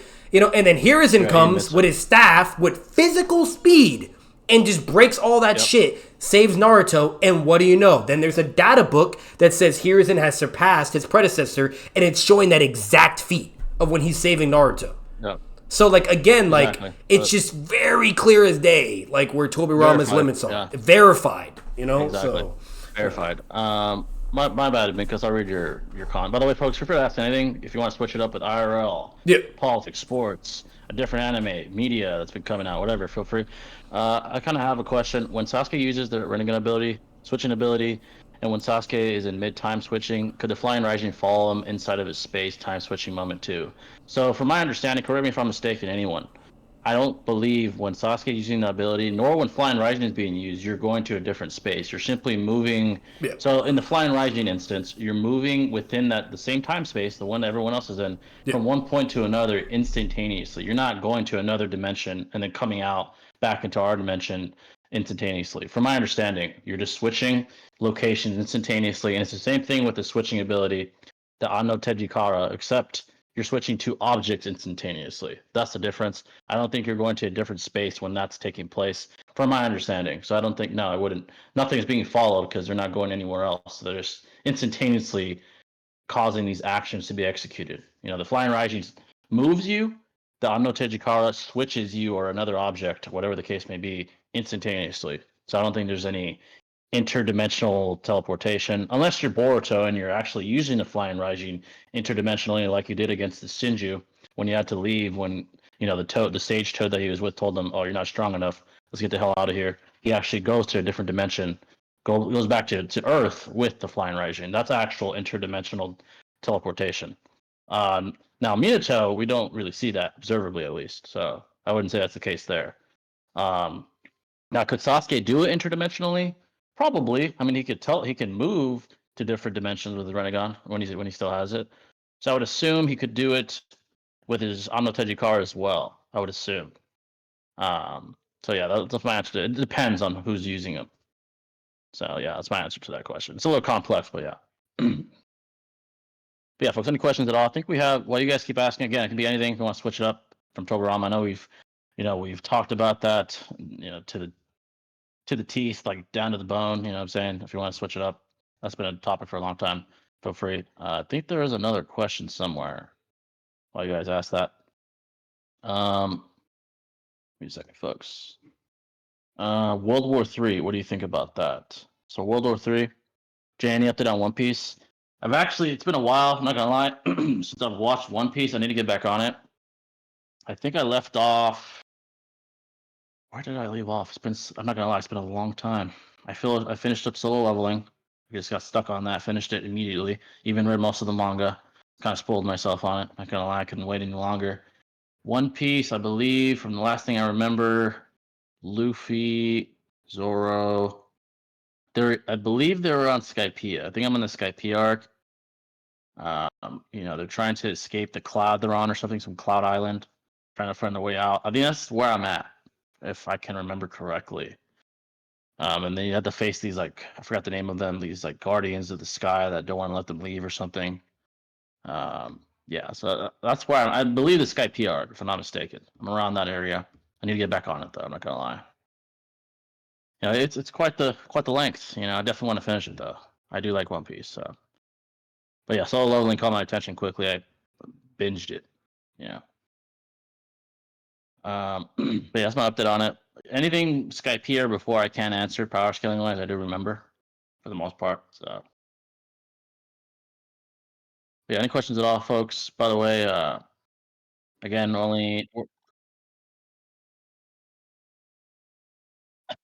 someone asked if Sasuke is using the Renegon switching ability and someone uses the Flying Rising ability, would they follow him inside of his space-time switching moment? So I was basically saying that, from my understanding, when he's using the switching ability within the same dimension, he's not going to another time space. He's simply just instantaneously switching objects or people or whatever. So the Flying Rising wouldn't be following him anywhere. Yeah. So, and the Flying Rising, the only interdimensional case we've seen is Boruto. Boruto did it interdimensionally. Um, Not to say Minato might not be able to. You could argue because Boruto did say, "Oh, Minato's better than me at it," or my grandfather was that Minato probably could too. But Boruto actually did it interdimensionally. Yeah. So you saw Luffy one-shotting Bellamy, the spring guy who has aura times 100. I think I did see that. He did one-shot that guy with the springs. Yeah. I did see that. That was pretty peak. Luffy is just has some of the top aura. Zoro as well, top aura. Some of the villains. Yeah, eventually Yeah, I'm gonna pretty check it big. out, but I got other animes in the priority list right now, so Yeah. I'm going As far as through media, Dragon Ball over again, and yeah. then I'm gonna fucking do Death Note and shit. I want to get all the other good ones first, and then like I'm not saying One Piece. Yeah. Yeah, they're shorter. Like I'm just getting all that out of the way, and then I'm gonna focus on the long, because like that's a long one, man. That's a long one. It's definitely a long one. And Yeah. speaking of media, a sort of rabbit hole I went down, excuse me, was Walking Dead for Yeah. whatever reason recently. I actually ended up basically finishing The Walking Dead. I haven't seen the spin-offs. And I got the recaps from YouTube videos when I needed to. It's kind of long. It's 11 seasons. So if you guys want to ask about The Walking Dead, scaling ideologies, whatever, feel free. Kind of went down a rabbit hole lately. Another show that's been catching my eye, I might start watching, is Dexter. It seems kind of peak.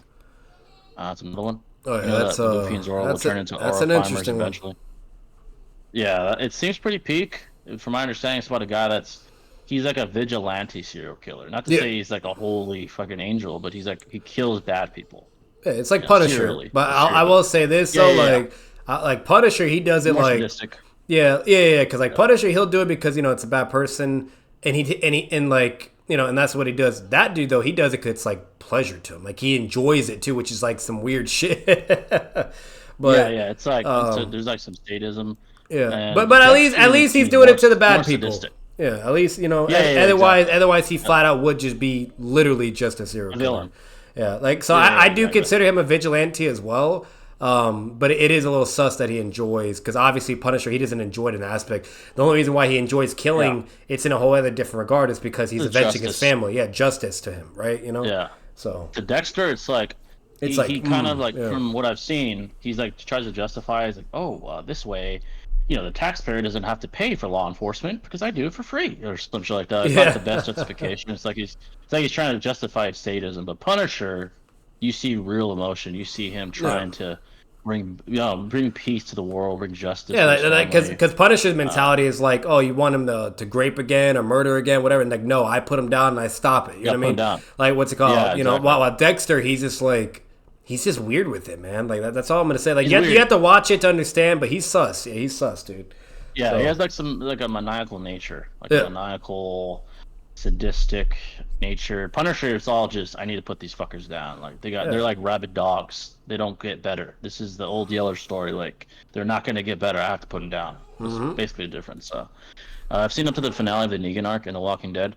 Negan arguably is the best villain from my understanding. That man's crazy. The Walking Dead. That guy's fucking crazy. He killed fucking Glenn. His acting is insane. Like actor. Like it just just great. Yeah, it was crazy. Honestly, Glenn, I forgot the guy's names. Yoon. His last name I think is Yoon. Yeah. Stephen Yoon. There you go. That plays Glenn. He's a peak actor. I mean, in Invincible. He plays Mark in Invincible. Negan, yeah. Yeah. Exactly. And Conquest is the same dude. Negan. It's like a rematch. Yeah.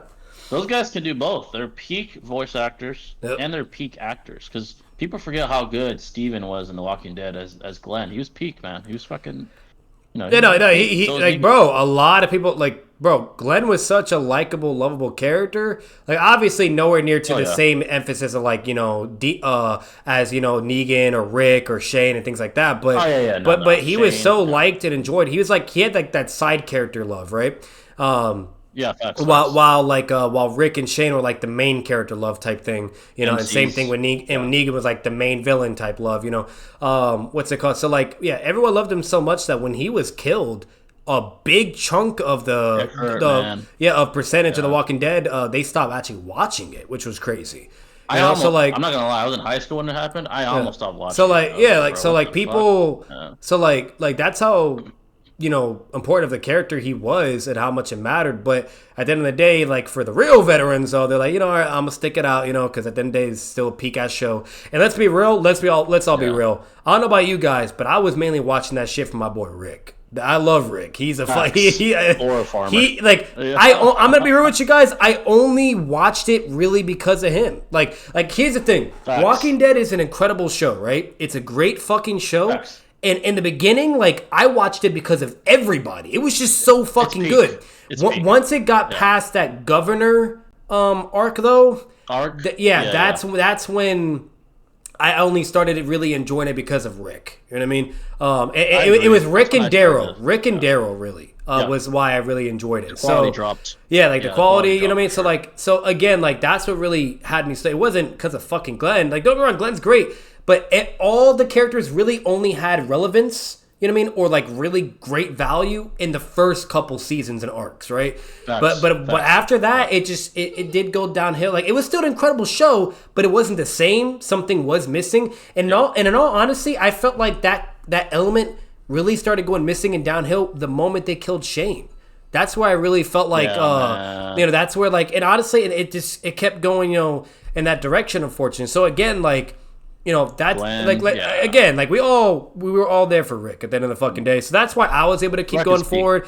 Like for one, it's a great show, and two, Rick is just that motherfucking guy. Like at least top 3 out of all characters, like for who I loved, enjoy watching the most. Easy. And then I'll say this to this day, this might be a hot take. People might be like, I'm crazy for this, but Shane is also my top 3. I loved fucking Shane, bro. He was great. Peak, like, and honestly, like, I liked him a lot, and I really like it. Gets you thinking, like, for a what if scenario, like it'd be a pretty cool video to do too. Is what if like he was in Rick's shoes, or if they were still together doing things? Like, how would that go? Yeah, what it would be like? I think it's 2 interesting hypothetical situations. Either if he won and it was him instead of Rick, or if it was both of them. Like, how would that go? How would that affect all the interactions they have with everyone?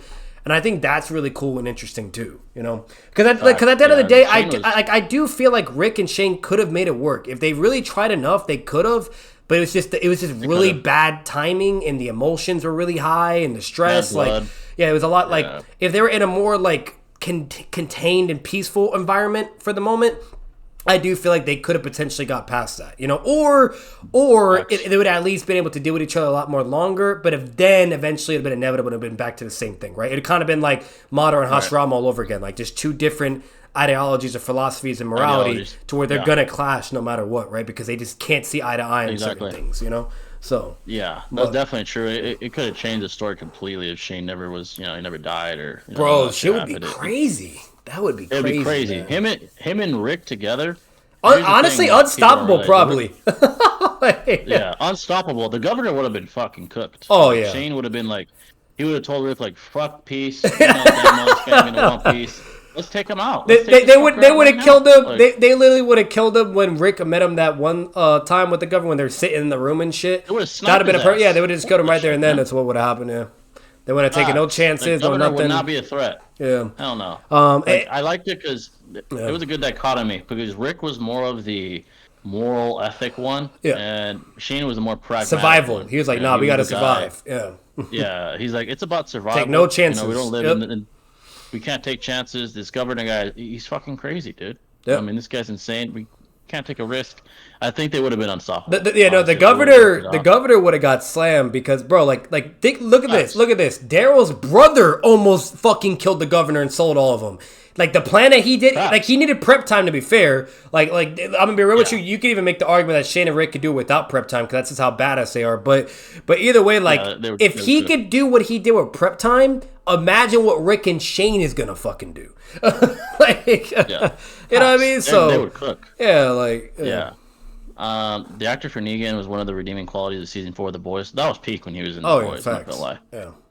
Carol was the best character. Carol was a great character. She improved a lot over the season. She improved a lot. Yeah, incredible character growth. Yeah. I'd say she's either top I don't know about top 5. I'd say at least in the top 10 deserves to be out of all characters. At least top 10. And mind you, there's a lot of fucking characters. So that's not a bad thing. Top 10.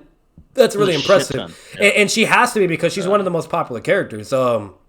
It's Carol, Daryl, fucking Shane, Rick, Glenn, Michonne, those characters, they're the main stars, and throughout, and even to the end, they're still really they all got their own fucking shows. That's how popular spin-offs. They are. Spin-offs and shit. We got Daryl Dixon spin-off. We got The Ones Who Live, I think, is about Rick and Michonne with their kids. Peak ass show, because I love how he got back home. I loved it. Facts. He never quit. That's peak. And then the other one I think is it's about Maggie and Negan. I forgot what it's called. That was a good one too. It was good. Yeah.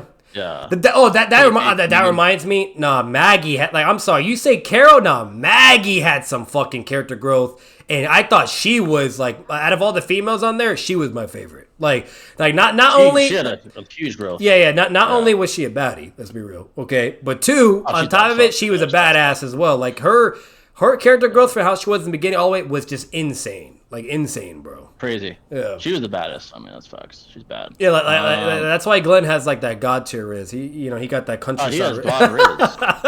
when they were in that pharmacy and he rizzed her up and he clapped, I was like, bro, that's right. But at the end of the day, I'll say this real quick. If I had to give a character ranking, for these motherfuckers. Like for my top 3, it's Rick, and then this is so fucking hard because it's out of everybody too. Tough. But yeah, all right, no, it has to be Rick. It has to be Negan. It has to be. I'm sorry, it has to be. Peak. And then third, this is really really hard. But let's do some equality vibes. I'm gonna say Maggie. That's all I'm gonna say. So I'll say Maggie. If top 5, I can't even do it in order. It's too hard. Yeah, if I didn't say Maggie though, I'd say Shane though. So. Yeah, I'm not even gonna do it in order. I think the only one I could safely put in order is Rick at 1. Yeah. But everybody else not in order. Top 5. Yeah, no Rick, order too, Daryl, by the way. Yeah, I'm just saying. Yeah. Yeah, Rick, Daryl, W. Shane. I'm just that kind of personality is just appealing to me. Yep. Shane, Maggie. Let me tell you something, Jay. Let me tell you something. or the bead. What is that? What is that? Yeah, literally. I like Daryl and Merle.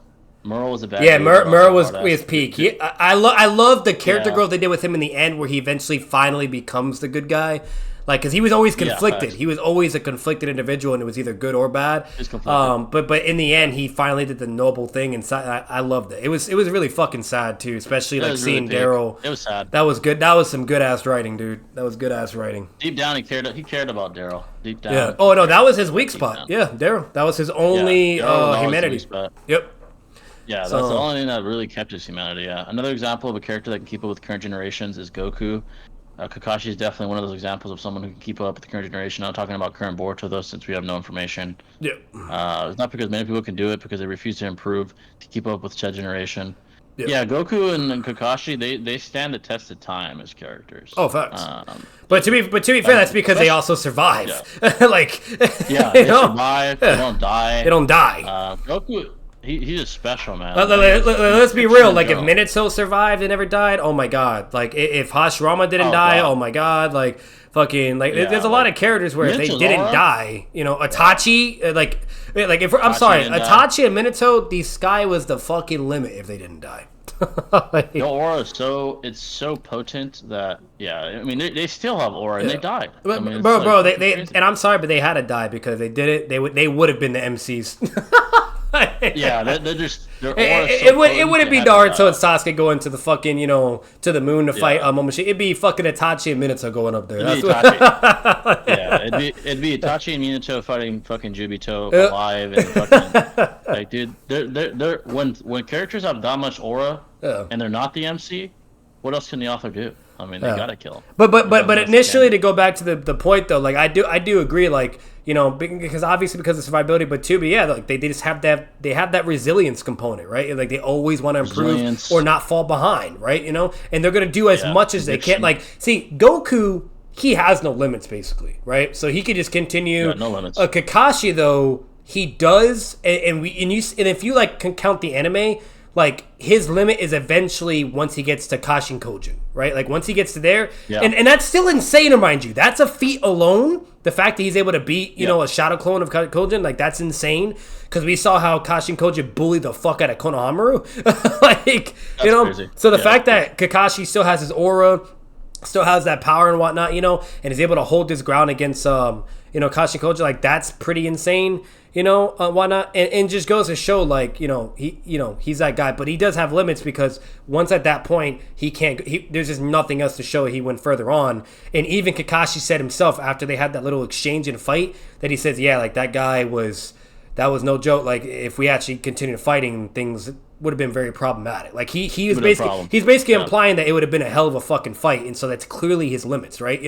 So it obviously, if he trains more, whatever, maybe he can even go further. But see, the thing with Kakashi is around that point in time too, anime only wise, because manga we don't have nothing. Nothing in there. Like in the anime, he's technically retired. Like he's not even supposed to be retired. A ninja. Like he's literally retired, and so that's insane. Because the fact that he's retired and he's still Kajin Koji level, like, that's ridiculous. Imagine if he wasn't retired and he was still training and, like, doing what he normally does to, like, be more of a ninja. Like, he probably would maybe even be beyond that. Like, that's crazy. Yeah. Koji's a fucking monster. So that's a feat in itself right there. That's fucking crazy. But yeah, folks, any questions at all? The Walking Dead. Yeah. I've seen people talk about fucking Rick Grimes versus Joe Miller. If you want to, Joel Miller, if you want to ask about that, whatever. Nice. Yeah. I might make that a video, so I'd probably keep it vague, but still. Yeah, Hey, Jay, feel Kakashi free. got his vengeance. He got, remember that Orochimaru shit? He was like, no, not today. Oh, facts. He was like, I got to square up to a Assading legit now. No, that's a fact. That's a fact. Hey, bro, he even created Purple Lightning, which was used by Boruto. That's how the man created the most powerful lightning, and that's insane because we know Sasuke had Kirin. So the fact that Purple Lightning's more powerful than Boruto's Sasuke, Kirin, that's insane. Like that's crazy. Like even Sasuke learned Purple Lightning because it's just more powerful. Yeah. Like so again, like Kakashi is that fucking dog, bro. Like he's just that guy. Dog, he's a pioneer. He has aura. I mean, like authors have made characters paralleling him. I mean, and he can use it without the Sharingan too. Like, bro, he's just that guy, man. You know, he's built different, man. His aura is ridiculous. You know, shout out to RDC. I was actually seeing them debate Itachi versus Minato as far as aura. Nice. Now, it's tough. That is tough, but I think that's definitely Itachi's favor, though, if we're being real. Yeah. I think Itachi, the way he carries himself is his aura. Like, bro, from when he's a kid. When he's a kid. When he's a child, he's... Like Jay, remember when he's like, what, 3 or 4 years old? His father's like, here's war, Itachi. This is what war is. There's, like, bodies everywhere. And then he's trying to give this Stone Village ninja water. And the ninja sees his headband. He's like, oh, no. So he tries to kill Itachi. And Itachi just, without even looking at him, just, bam, kills him. And that's probably like a tuning or joning, remind you. He's 3 or 4 years old. Aura. Insane. He's a fucking toddler. It's like he's oozing aura like a 3-year-old. Like I'm sorry. Name me one fucking character in fiction at that age, 3 or 4 years old, that's doing a ton. Nobody. Not even Goku as a kid did that shit. Goku is like what? Goku is like what? 8 or 10 or 7 or some shit like that. Like Goku was at 3 or 4 years old, fucking killing a grown ass adult and a strong ninja too. Combatant. Yeah, no. He was oozing it. Minato, like, he has aura too. Don't get me wrong. Oh yeah. Itachi's it's just so potent. It's just all the time. It's just all the time. The drip all the time, aura all the time. Every time he's never taken an L. Never taken even when he's dying. Even when he's fucking bleeding. Aura's like oozing. Yeah, I'm sorry. That's just bleeding. That's just not. I'm sorry, but that's just non-debate. Well, I'm gonna say non-debatable, but it's we obviously all know what that extremely favors more. Like the winning stance is obviously Itachi. Yeah. Like he's shitting blood and he's still oozing aura, dude. That's crazy. Bro. And then when Itachi gets a little bit older, where maybe he's like 6 or 7 at this point, right? Like he's over here like walking and shit, and like these ninja bullies are trying to bully him, and he's just ignoring them. Like he's dodging their attacks effortlessly, not even fighting back. He's basically just bothered. Like he's like, bro, leave me alone. You know what I mean? Like he's dodging all their shit, and then one of them throws a rock, and he literally gets a rock, throws it back, and hits all of their fucking weapons at the same time. And just fear hacks all of them with that. Just with one move. And he just basically said, like, just back the fuck up. Don't fuck with me. Like, aura hacks. Literally aura hacks. I'm like, bro, what the fuck? Stronger than his joning instructor at 6 or 7 or whatever young ass age he was at. Like, bro, he was doing feats and shit that Sasuke and Naruto could never even dream of accomplishing when they were at that same age, bro. Insane. Yeah, insane. He had aura jutsu. Like his aura itself was a jutsu, dude. That's crazy. Bro, we didn't see that level of like genius and caliber until we had people like Sadara and Boruto and shit like that. And remind you, in a whole other ass like years passing. Generations. So the fact that Itachi was like that way back then is just insane, you know. And he did that from when he was a toddler all the way till he's a young teen, then an older teen. Just the whole fucking time. And it just got better and better and better. Like, I'm sorry. So crazy. Name me one ninja that bitched a Sonic that bad. Nope. Like, without counting the game with Minato against Jiraiya and Hiruzen, name me one motherfucker that bitched a Sonic. How he did. It made him shit himself. Made him shit himself. From attacking. Nobody. Yeah, that's wild, man. That's peak aura. You can't beat that. Sin versus Enrico Pucci. I don't know who those guys are, but again, DC, Marvel, Naruto, Dragon Ball, Soul Leveling, JJK, stuff like that, we can answer that, but Yeah, but that's another thing too, Jay. And then that Kabuto shit, that was insane. The disrespect he did. He walks in that cave. He's like, Kabuto's like, "There's no weaknesses for me, whatever." Blah. He's like, "Nah, bitch. Your only weakness is me." Like, God, bro, nobody's done that. that is cold. Like, bro. He had him under his control just for him to come back and say that shit to his face. That's crazy. And then what he did to Orochimaru, like you said, dying, coughing up blood, shitting diarrhea, sweating. You know, blind, no Sharingan, no nothing, still has his Susanoo on his shit. Orochimaru is finally like thinking, "Oh, I got you now. You know what I mean? I'm gonna pull what Hebi Sasuke did to me when I was on my deathbed, bitch. It's my turn now, right?" And Itachi's like, "Nah, literally. Motherfucker, nah, you shit, nuh-uh, you ain't accomplishing nothing. Like you and my brother are fathers," and he still sunned him, still. That's crazy, and he's shitting himself. Like, bro, I'm sorry, but like, you know. You can't say that for anybody else. Not like when Minato when Minato was fatigued and you know and fucked and whatnot. What happened? He died.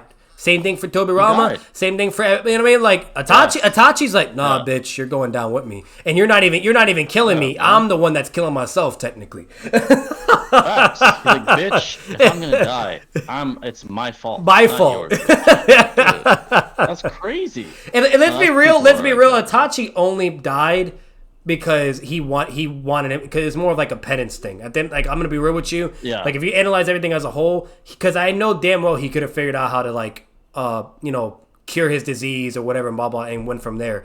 He's a very smart dude, but he did that mainly because he had it planned. He wanted Sasuke to kill him. You know what I mean? Like it was literally just flat out. He wanted him. So again, like Itachi only died because he wanted it to happen. Premeditated.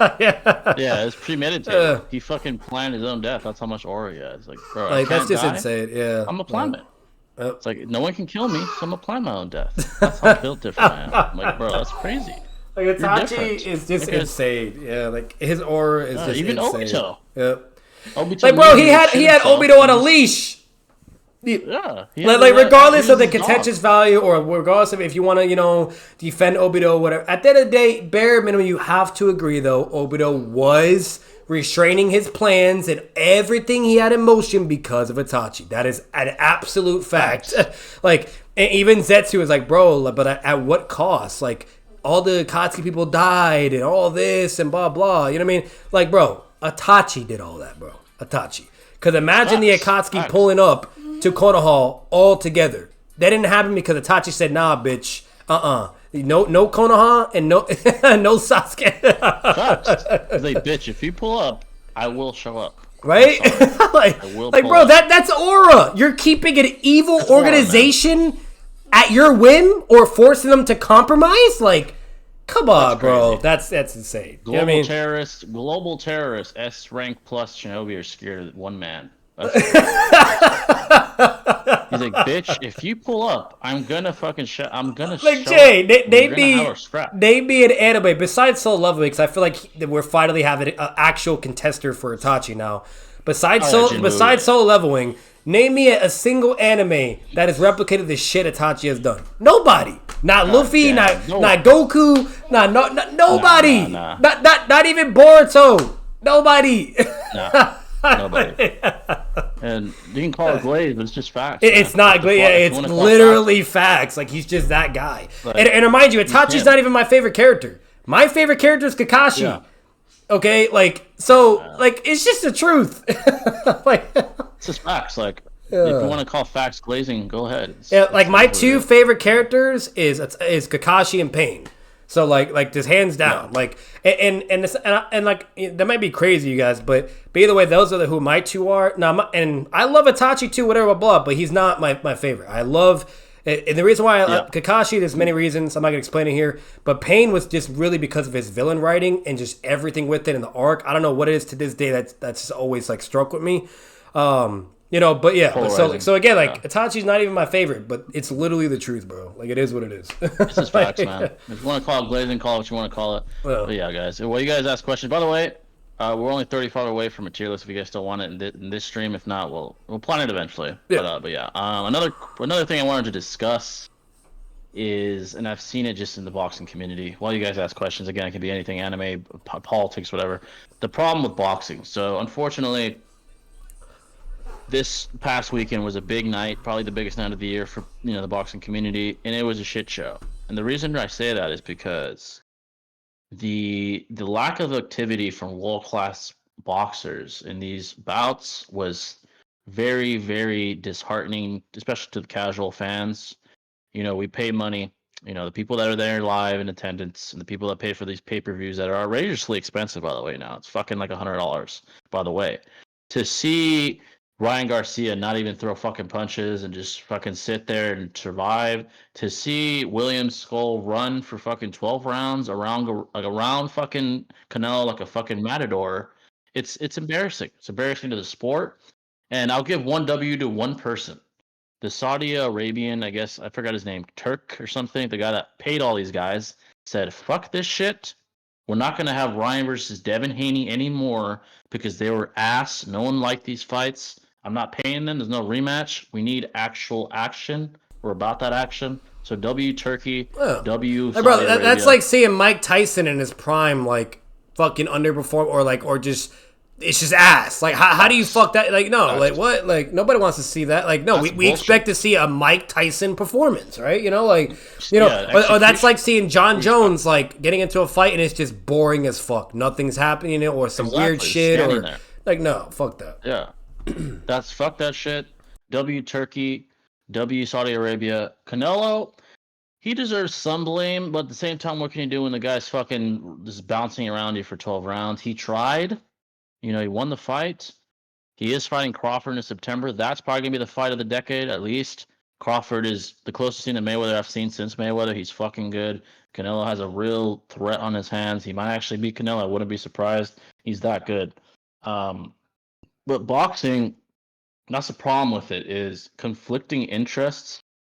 The fact that you can run for 12 rounds, it's just a problem, man. And that's why boxing is being surpassed by MMA, specifically the UFC. There's a reason why it's being surpassed. There's a reason why, and the reason, besides this shit, the structure of MMA, the structure of the UFC, it's more centralized.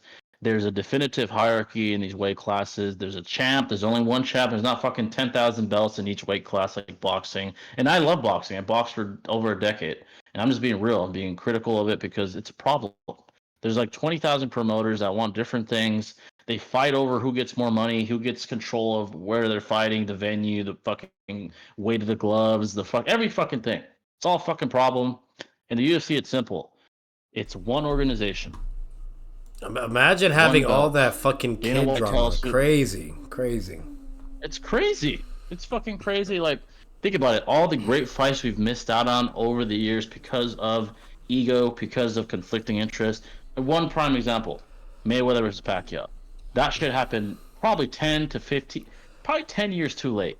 I'm not going to lie to you. So that fight should have happened. So Jay, what I'm hearing, 2007. What I'm hearing is boxing is elementary type bullshit, a bunch of kid nonsense and drama and fighting, immature, the whole bullshit, and then UFC is like some college shit. I mean, like everybody's, got their shit together, mature, they're there to do what they got to do, and that's it. Move on with their life. You know what I mean? Like, it's business. Yeah, it's just business. It's like Mayweather versus Pacquiao, probably the best example of the century. Should have happened 10 years before it did. Mayweather was almost 40. Pacquiao was almost 40, had a shoulder injury.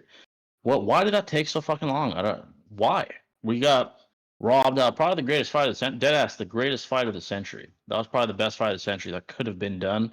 We had to wait all this fucking time for a lackluster fight with an injured guy and an older guy, and they're not even near their primes. It's a disappointment. While in UFC, we get the fight. There's some instances, John Jones versus Aspinall, for example, or John Jones versus Francis. It happens, sure, but way less often. Rare. Yeah, rare. People have to leave the UFC because they don't give them an option. Like, you fight this fucker, you get you're the fuck done. out. Yeah, or get the fuck out. That's that simple. You're done. So Francis, they don't have time for bullshit. That's why. Like, no bullshit. The best fight's the best. Like, bro, you're contracted to fight. You're like the best in the whole world. Like, what are we doing? Like, that's counterintuitive. No bullshit. You're here to fight. That's it. That's it. That's all. Even in the fights themselves, the refs won't allow inactivity. They'll be like, "Hey, what the fuck? Yeah. Start fighting." Like they don't play that shit. So it's just better. And I love boxing. I'm probably as biased as I can be. The UFC. Like, I'm gonna be real. You know what's another good comparison? Really, it's like comparing like basketball nowadays to like OG basketball. To where nowadays, you breathing the guy the wrong fucking way, or so it's always some bullshit going on, right? Like there's a problem, whatever. But then back then, bro, you're getting fucking elbowed, tackled, grabbed, and shit. The whole fucking nine, bro. Like bro, it was a whole other fucking era back then. You know what I mean? Like so. Like at the end of the day, like, you know, I don't know what it is, but like, the boxing just needs to get their shit together because it's just sad. Like, it's sad. It's very sad. And by the way, Little Grimmin, you can join the Discord. Anyone can. It's public. You can join the Discord. By the way, it's in the description. Yeah. What it is boxing is a outdated institution. When Tyson was fighting, you know, it was a different era. It was a different time. Even then, it was a problem. We had fucking dirty, corrupt promoters even back then. Yeah. But now it's just outdated. We have social media. We have the internet. We have you guys know what we fucking want. We tell you every day on social media, and you want to play ego battles with the other side. It's not hard to do a fucking electronic post and be like, "What do you guys want?" And then everybody says, and then there you go. You compare the statistics. Like it's tremendously easier to figure out what the fuck the people want, you know, nowadays. So yeah, it's like, come on. So shout out to Saudi Arabians. They're trying to make boxing better. You know, last weekend it's not their fault. They paid them. These fighters didn't fucking show up. What can they do? But they're trying. They have so much money, and the truth is money talks. It fucking talks. So they're going to put on what they want to put on. Yep. And guess who's going to help with the Crawford and Canelo fight? Dana White. Dana White's actually going to help promote this boxing fight because he probably sees this guy's vision, this really wealthy guy's vision, and says, I fuck with it. Yep. You want the best to fight the best. I fuck with it. I'm going to help you. I've been in the UFC for over 20 years. I'm president of the UFC. So let's do it. And there's already, guess what? Promoters talking shit. Like Eddie Hearn. Fuck Eddie Hearn, by the way. He's telling Dana White, oh, you can't do it like we can. You don't know the boxing business. This shit's going to flop. I'm like, bitch, your fighters are ass. Yeah, they're literally ass. Like like fuck all the subjective like territory. The numbers speak for themselves. The facts speak for themselves. Like, what the fuck are you talking about, Eddie Hearn? You're acting like you're fucking Don King. Shut your dumb ass up. Yeah. Make a good fight. Shut your bitch ass up. Dana White's a better promoter than you. He has a better organization than you. His sport's probably more popular than yours. Shut your bitch ass up. Literally. And make your fighters fight. What the fuck are you talking about? That's the ego problem. Admit that what happened on the weekend was ass. Like here's the crazy. You don't know what it is though. I feel like there's like just a crazy like misconception of like where they think like, oh, let's just like all the fighters can just become the next Mayweather. Like no, bitch, Mayweather was a one of a kind, type of generational like I'm sorry, it only works for him like because like you could even argue like for him like not all of his fights are like that, like where he's running or be more defensive, whatever the case may be, right? You could try to like critique that, but he had the ability in the genius prowess to still make the fight legendary though because of like how he did it, how whatever, and then better yet, he was still even like in his prime at least. Before he was getting really old, like he was still, he was knocking people out, like he was being aggressive on top, like bro, he could do it all. You know what I mean? So like, I think what the problem is like they're trying to like their best fighters that they have, right? They're trying to like make them like be like all these like type of Mayweather type fight, but that doesn't work for them. They're not Mayweather. No, like if anything, get them in there, get them in the fucking the trenches, and actually fight and do some shit because they're not Mayweather, bro. Like you know what I mean? Like they don't have that skill to be entertaining like that, Yeah. So and people don't realize he had an offense. People act like he just fucking ran. No, he had an offense. He was was a counter puncher. He wouldn't run around for 12 rounds and not throw shit. Yeah. And I was just bringing that up because like you know what I mean? Like, that, it's like basically what we're getting at right now. But see, the difference is, like, it's a false equivalence because he, even with just defensive mechanisms, or if he's not even being as good, like, he still made it, like, really, like, intriguing to watch or entertaining, Like, again, he was built different. And then, again, like you said, if we're talking about Prime, it's not even a conversation at that point. He did it both. Knocked So, yeah. Exactly. So I think that's what their problem is. They need to stop this fucking Mayweather fantasy bullshit and realize their fighters are not like that. And they need to make them box. Make them fucking box. Get in, punch, get their hand, dirty, whatever. And that's what we want to see. Because if you're not Mayweather, we don't want to see you fucking running away the whole time. So. Oh no, like you're not Floyd Mayweather. We're not paying $99.99 plus subscription, by the way, to watch you fucking run, buddy. We want to see a real fight. The fuck is this? That's bullshit, man. And I hope Saudi Arabians get it. I'm glad they're approaching it the way they are, with this pure merit-based, systems. That's the way it should be. You earn it, you get the money. You don't earn it, fuck you. You're not getting paid again. Fuck it. That's the way it should be. But yeah, folks, any questions at all? I just want to bring that up because it's in the boxing community. It's prevalent, it's rampant. The disappointment, the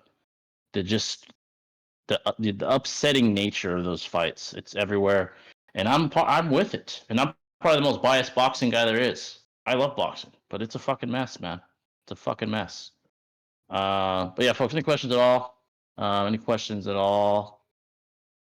Kanye, this is the podcast pre-established. Kanye had a song called "Hail Hitler." What in the fuck? That's crazy, bro. Hey, Kanye has some problems, dude. But yeah, folks, any questions at all? Again, you can switch it up: sports, anime, media, politics, even ideologies, philosophy, religion questions, anything really, anything at all. Feel free. As long as we know what you guys are asking, we can answer it. So feel free. We like to mix it up around here. Again, subscribe to the clip channel. There's gonna be some good clips from this one for sure. So feel free, please. See if there's any questions that I missed while you guys do that. Go ahead and see here. Let's go ahead and see here. All right. Any questions at all, folks? Feel free. Any questions at all? While you guys do that, I gotta say, this year of media, rather, has been a good one so far. I still think it's one of the best in recent memory. 2025 has been a great year for media, for anime, for movies, well, maybe not movies, not yet. We still have yet to see how Superman performs, Fantastic Four, Karate Kid Legends. But as far as media in general, very good year. There's always critics on The Last of Us, the critics on the Invincible animation. There's always going to be a critic. But overall, from my perspective, it's been a great year for media. It really, really has. So let's just hope it continues. In my opinion, the best year of media in recent memory since I can remember. It's been a great year. It really has. Daredevil, The Last of Us, Invincible, Solo Leveling, and you name it, man. But yeah, any questions at all, folks? Feel free.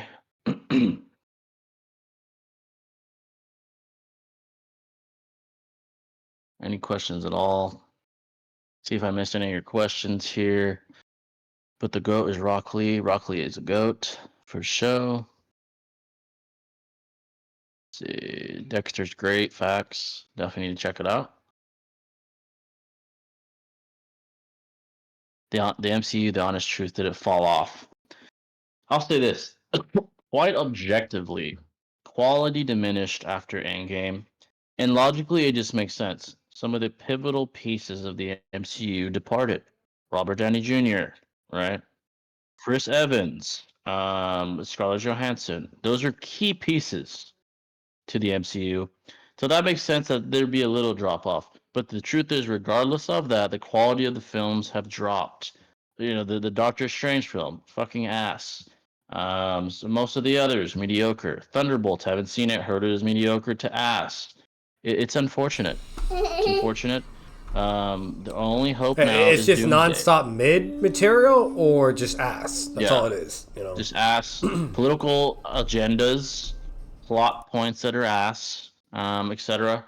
Let's just hope Doomsday brings back some of that nostalgic greatness that we're familiar with. We will have Robert Downey Jr. That will help a lot. He is literally the MCU itself. We'll have a lot of great characters as well there. Just hope it's time that we need, And the honest truth, it's definitely diminishing. I feel like I feel like at the end of the day, like what we're gonna be getting with Doomsday is like that's gonna be their way of like bringing back the things we really enjoyed with the MCU, and them also hitting the reset button and going towards that direction. So they're gonna go like all out basically, right? And they're gonna have like nothing to lose. And at that point, like how do you fuck that up, right? I mean, like there's no way. So Exactly. we're gonna get some peak shit coming soon. So, like, I am at least excited about that. But it's the fact that, like, I'm sorry, but they folded an entire phase. An entire phase of MCU completely dropped the ball. And in all honesty, I think it got, like, it wouldn't have been nowhere near as bad as it was if they didn't drop the actor for King. I know that's a whole other thing, and there's, it's controversial, whatever, blah. But here's the thing, though. The reason why this really fucked them over business-wise is because, like, with all the bad shit that they had and so on and so forth, like, if they at least kept that in, I felt like that would have made up for it, right? And it would have just put them back at square one where they need to be, and things would have been incredible, and it would just got better and better from there because it would have been a great story. Like, I know damn well they had some crazy good scripts going for that, right? You know what I mean? There's going to be a lot of cool shit, and they were going the whole multiversal direction, the whole nine. So, like unfortunately, it is what it is. Like, with that on top of it happening where that got canned and all the other bullshit, like basically all we had was all the trash shit or mid, and then what would have been the best, right? What we were all waiting for, that was canned. You know what I mean? Like, so it was just horrible. Bullshit. It was fucking horrible. You know what I mean? Like, so unfortunately, now they're doing this whole thing, what they're doing now, and I'm sorry, but we got to keep it a buck, but it is a desperation act at this point. But I'll say this, even though it is desperate and kind of sad in that regard, I know it's going to be great, though. I know it's going to be very, very fucking good. And not only that, seeing the Fantastic Four trailer, that looks really fucking good too. The female Silver Surfer thing, that's a little whatever. But I'll say this, I'm a little bit more understanding because you all should know, this is for anything, Marvel, DC, whatever, but in an Elseworld story, it's actually the female, not the guy. So, like, but it's not, like, but obviously our Silver Surfer, like the main one, like the 616 Earth, one or whatever, like, that's a dude. Yeah. But this works because the Fantastic Four, they're not in the MCU verse. They're in their own verse, so it works. And the Fantastic Four, from everything we know and what we saw in the trailer, it seems as they're going to be eventually having their whole event or whatever, and then they're going to come into the MCU verse. You know what I mean? And that's how they're introduced, whatever, because we know they're in Doomsday, right? So whatever happens in their movie, that's going to bring them into the MCU verse, right? So, so overall, like, that's why I don't really care that much for the girl shit. I'm be honest, they didn't really have to do that, but it is what it is. So no matter what, like, it is going a good direction now. So they're going through the redemption phase, and we all have high hopes, whatever, the whole nine, etc. And honestly, it's on both spectrums. This is for Marvel and DC. That Superman trailer looked fucking phenomenal. You know what I mean? And all that, and with James Gunn being in the picture, I have really good high hopes for them too. So, it's gonna be interesting. We'll put it that way. Definitely right. Right direction. Yeah, definitely the right direction. Yeah. Where does Johnny Lawrence and Daniel LaRusso scale in the UFC? Here's the thing going against them: lack of versatility in martial arts and age. They only know karate, right? Now they're world class at it. Johnny Lawrence won a world championship, but they're both over 50, canonically, or 40. Excuse me, probably 40. And they only know one martial art. They go against Khabib Nurmagomedov. They go against Bilal Muhammad, to go against one of these crazy wrestlers, they're going to get mauled. They're going to get mauled. They're going to get drowned in deep waters. And I do think they'd be contenders even at their age because of how just legendary they are in their own respective martial art. I think maybe top 15 contenders, but not much more than that. They just lack the martial arts to compete at the highest level. Guys that could strike, guys that could kick, guys that could wrestle, guys that could submit you and choke your ass out. So, yeah, there's no dirty. Johnny can't fucking throw a chair at you in the UFC. Johnny can't, he can't do any of that. They're more honed in like the tournament point system aspects, anyways. You know what I mean? Like that's like sure they know, obviously they know like IRL mechanics and or fighting styles, whatever, to obviously for self-defense purposes too. But that's like that's it's only really effective against like the people that don't know how to fight or not nowhere near as good as them.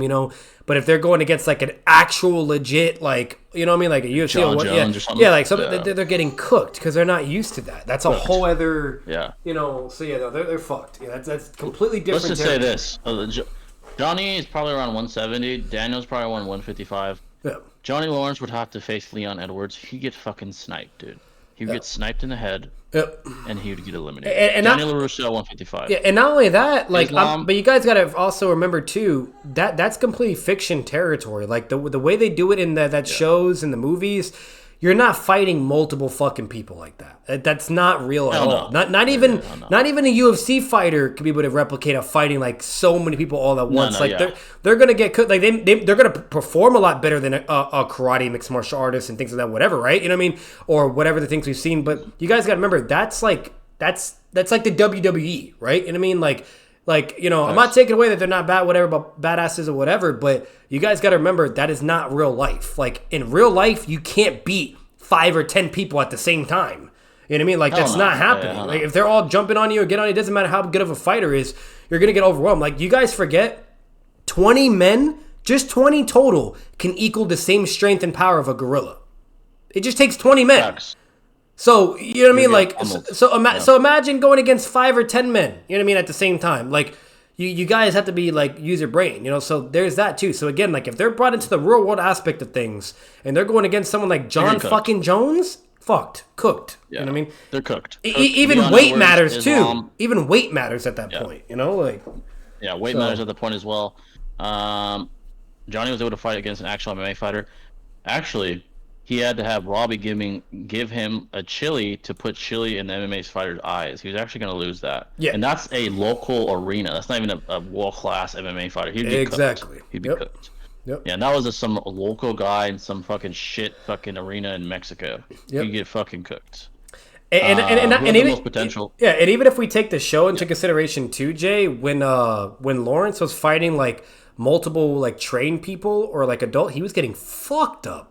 I mean, if it was one-on-one, he would have been fine. But because it was multiple, like he was getting fucked up. You know what I mean? Like, so they even had some realism aspects in there too.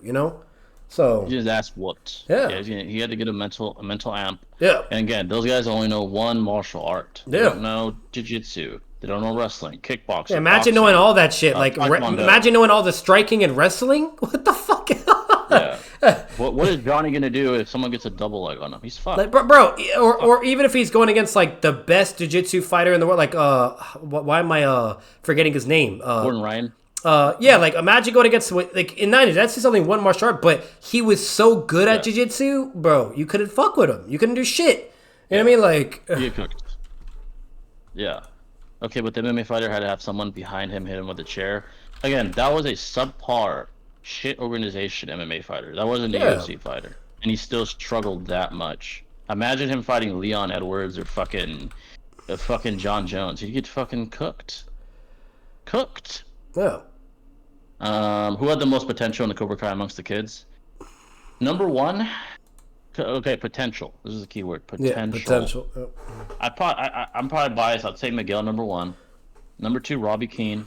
Number three, actually Kenny Payne, dude. That guy only trained for like 6 weeks or some shit. He was a world-class fucking karate practitioner. Yeah. That kid was cooking people in the Sekai Taikai with like 6 weeks of training, dude. That guy's fucking insane. He's cold. Yeah. Insane. Yeah, that guy cooks. Yeah, Itachi Uchiha. Wasn't he's Itachi Uchiha of Cobra Kai, dude. Wasn't Sensei Wolf fighting in the MMA ring? I think he was when he gave that guy cardiac arrest. Yeah, I think it was. Yeah, like I'm gonna be honest. Like, if we're emphasizing for the narrative, like and like with favoritism writing of it, it's obviously Miguel, right? You know what I mean?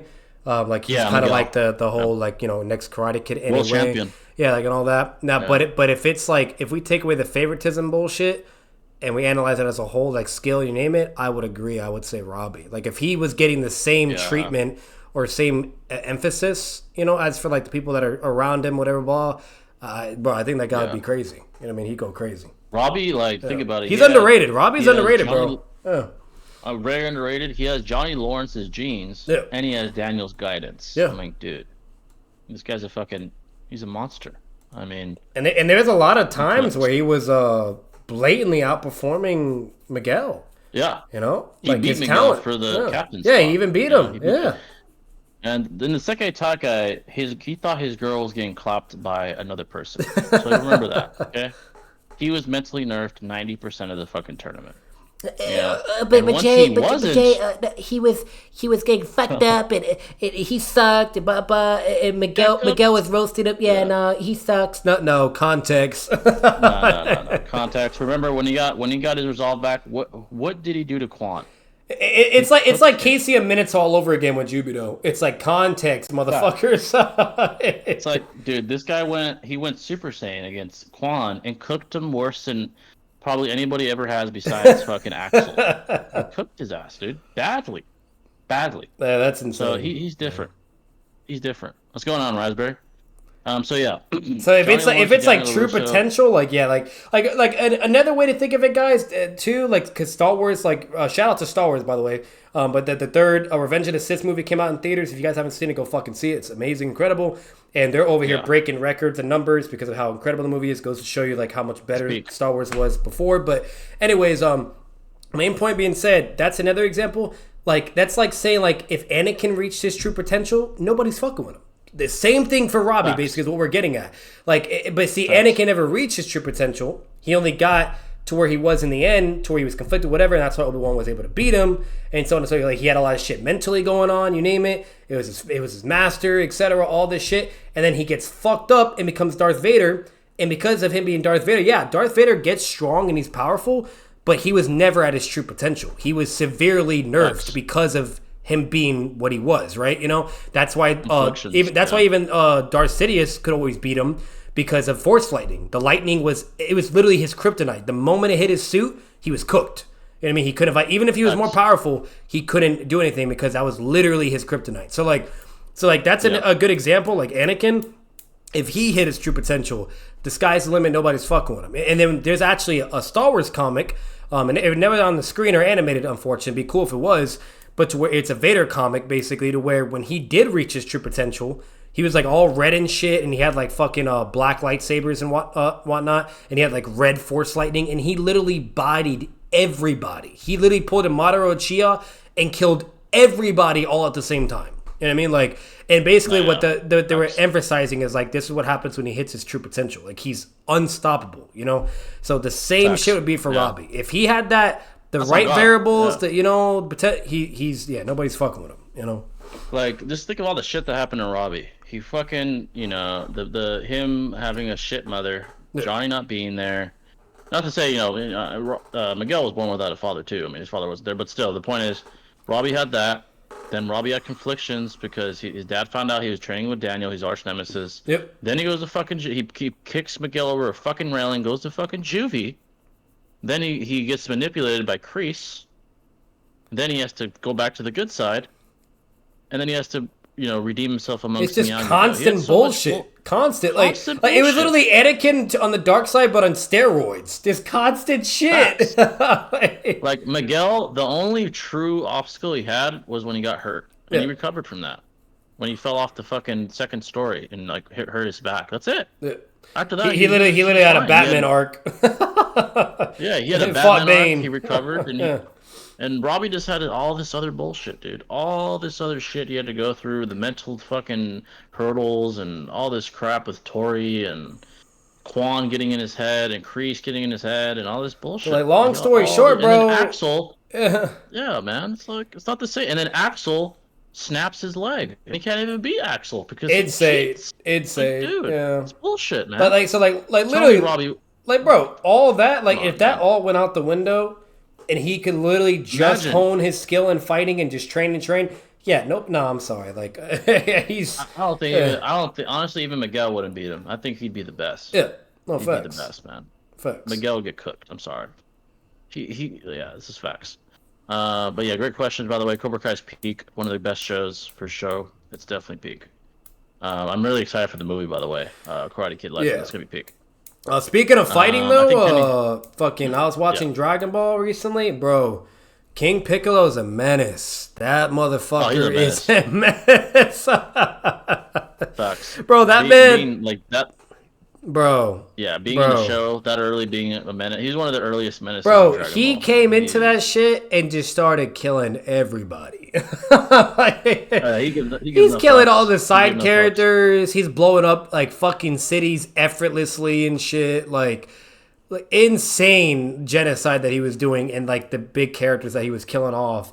And original and another thing too, like shout out to Toriyama. Like again, rip the goat, rest in peace. God. But bro.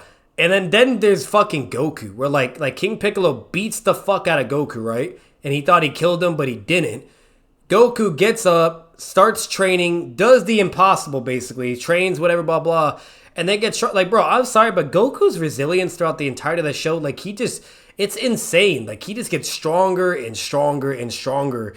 And like and his growth is so like abnormal to the point where Master Roshi is master, and even Krillin, they're like, bro, like yeah, like Goku is clearly special, like he's just ridiculous, whatever, because this guy just keeps growing to new powers that are just beyond our limits, right? Like for us, it would take so long, right? But for him, he's just getting there, like relentless. Yeah, like it's just insane. Like I've totally forgot like all the shit Goku does and just how easy he does it. And he just gets stronger and stronger. Like, and then to where when he comes back after, like once he does all the impossible bullshit and drinks like that special type of water, that water like somehow like unlocked his like true like essence of him or potential basically. And then once he became more powerful from that, he just goes to Piccolo and just starts beating his fucking ass. And it was a good fight, but he was mainly dominating for the most part. And Piccolo only got the tide turn because he got a hostage, fucking stupid ass 3-eyed fucking Tien, whatever. His fodder ass wanted to get involved, and so he took him as hostage. And then Goku just started getting like really fucked up and hurt because he didn't want him to get killed. But at the end of the day, like he was beating Piccolo's at like, bro.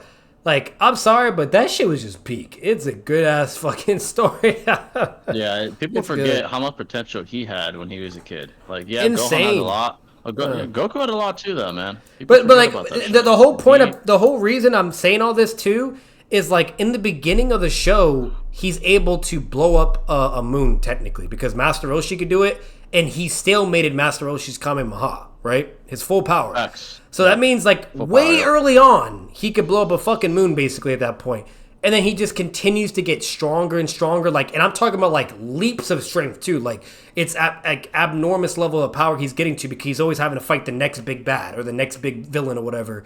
And they're, like, really, really strong, whatever, and so on and so forth. Like, and, like, the only two that beat Goku and almost killed him was the assassin that first came and then King Piccolo, right?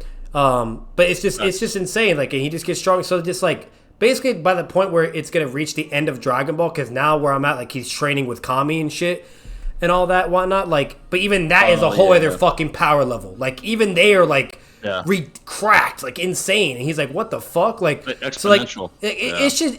Mind you, this is Dragon Ball. It just goes to show you, like, there's all these tiers and layers of power. And we saw he was in the beginning, and then where he gets to eventually in the end, like, that's what I'm saying. Like, it's just insane, because then bring fucking Z into the equation. Like, it's just crazy, bro. Literally. It's just crazy. Yeah, facts. $10 from Little Gremlin. I appreciate that, brother. Sorry for the repeat question. Oh, you're good, man. Anyways, I've been thinking about making a video explaining HoloLive cosmology. Would you be interested? If so, how long or brief would you prefer? I'm not familiar with HoloLive. I would say for the most part, when it comes to fiction and anime, I'm assuming that's anime or comic books, people tend to watch 10 to 20 minute videos. That's what I've noticed. Yeah. Not if it's too short, they don't get enough from it. If it's too long, they'll think it's too tedious, especially if they don't know who you are as a creator. That's all I'd say. Around 10 to 20 is like the sweet spot for most people. So I'd say. Yeah, fair. Appreciate it. $10, by the way. We'll go a couple minutes more. Actually, because of the $10, we're gonna go another 10 minutes. So we'll do $1 per minute. There'll be questions though. They need to put King Piccolo and Sparking Zero, one of my favorite DBZ. What they need to do, I agree with that. They need to do like a Dragon Ball DLC and put Dragon Ball characters and fucking Sparking Zero. That'll be peak. Like. Goku as a kid. The nostalgia was also great too. It was great. You can never beat it. Every time if I watch Dragon Ball, it takes me back to when I was a fucking kid, like a little kid watching that shit. That shit's peak.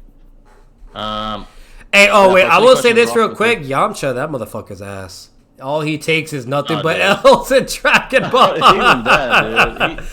Like, He bro, got the I was reputation over here for thinking the like I was over here thinking he's gonna be like, you know, like actually for once, right? Like the first now actually be relevant for the most part, and then eventually, you know, be capped out. But nah, even in Dragon Ball, all that man does is lose. Like, he sucks. He's a walking L, man.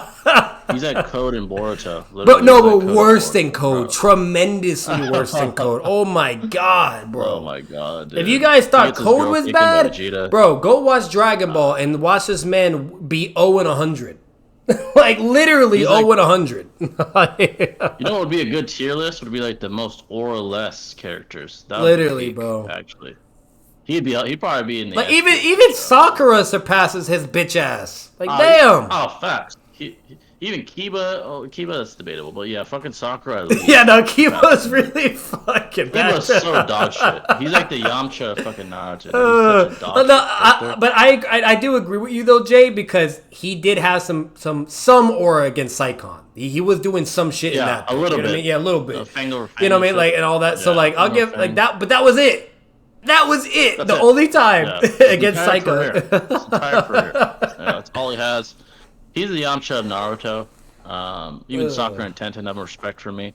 That says a lot because their ass. It's fucking crazy, dude. Yeah, no, Kiba's the That might be it. Yamcha. He's the Yamcha of Naruto Yeah, for sure. dude. We might have to do that. That's the first time I thought about that. An aura-less tier list, not aura, aura-less. That's actually Bro, a like fucking tier list. I almost forgot. Like, nah, I'm sorry. Like, guys, I'll tell you, if you rewatch Dragon Ball, I mean, and even if you just skip the bullshit and just go straight to the fights and stuff, like, if you watch Dragon Ball, that's all he takes is L's. L's, All L's, he knows, L's. man. Crazy. And what's all he even more knows. crazy is Bulma still loves him. How the fuck are you That's risen over a crazy. loser? No wonder Vegeta stole his girl, dude. It makes so much sense. It's so crazy. Like man.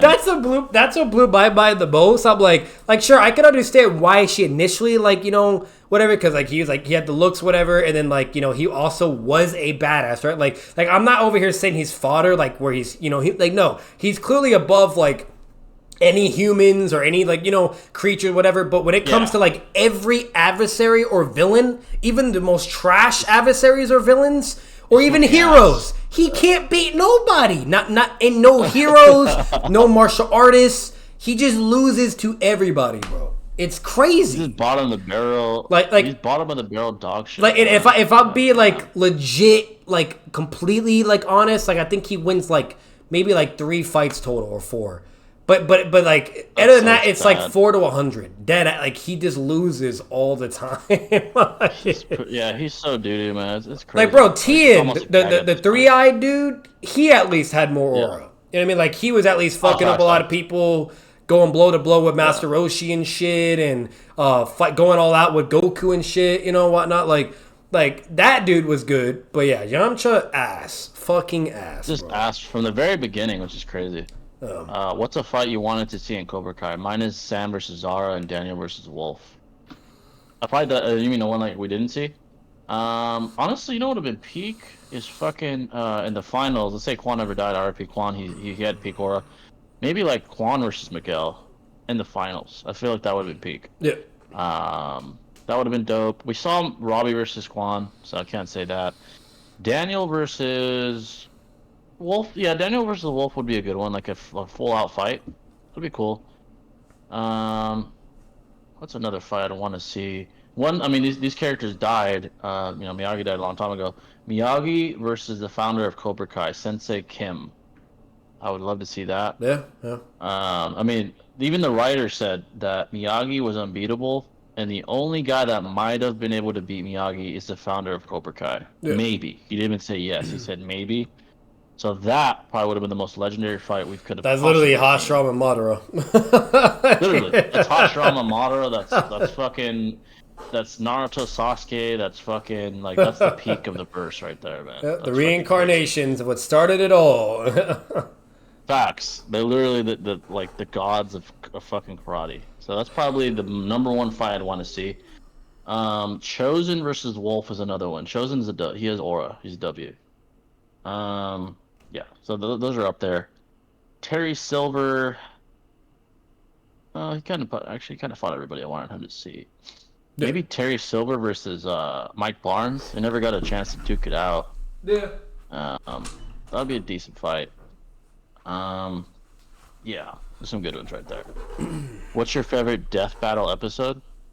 I don't really watch them like that Favorite death anymore. battle? But I haven't seen. Yeah, when I was younger, I used to yeah, watch it. from my memory, I'd say Superman and Goku though. I thought that was really fucking cool. Yeah, it's hard not to say that one. That one was really. That good. was a really good one. Like I didn't really. I didn't necessarily well no yeah, cause they had Superman winning that, right?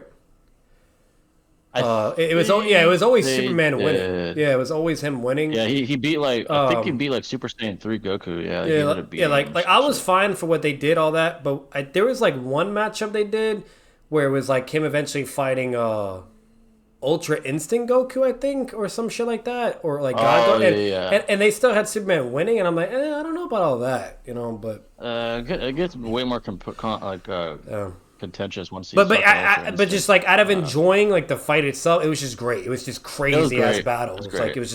It was insane. Another one that was pretty fire. What was it? It was Reverse Flash versus fucking who the fuck was it? He fought somebody, but it was a really good fight. Like just the animation. Spider-Man versus Batman was cool too. Oh, that was lit. Yeah, that was lit. It was great. I gotta look it up. It was Reverse Flash fought somebody. I forgot who the fuck he fought, but it was cool though. The death battle. Reverse. Oh, Goku Black. That's what it was. That was a good fight. Just the fight itself was cool. I fucked with that. Nightwing versus Daredevil was a good death battle. It was live action. Nightwing versus Daredevil was an interesting fight in general. Yeah. At least without. I do think it very favors Nightwing though. Like unfortunately, the guy can see at the end of the day, and then he's just a really insane fighter. Like people underestimate Nightwing. Yeah, he's one of the most respected. Like Daredevil's no joke too, but Nightwing, he's insane. Yeah, Sonic versus Mario 2 is the best battle ever. Animation is peak. I haven't seen that one. I gotta check that out.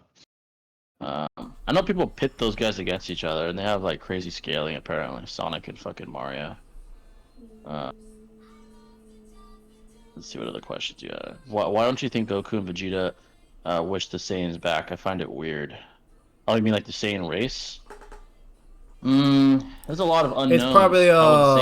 It's probably maybe like we can get into all the territory of it, but I'll just say this really quick. It's probably more of a respect the dead type of scenario though, because you could technically argue the same for Sasuke. Like Sasuke technically has the ability to bring back all the Uchiha now. Like if he really wanted to, he could either with the Rinnegan, whatever, but it's more of it happened. I just need to accept and let it be, right?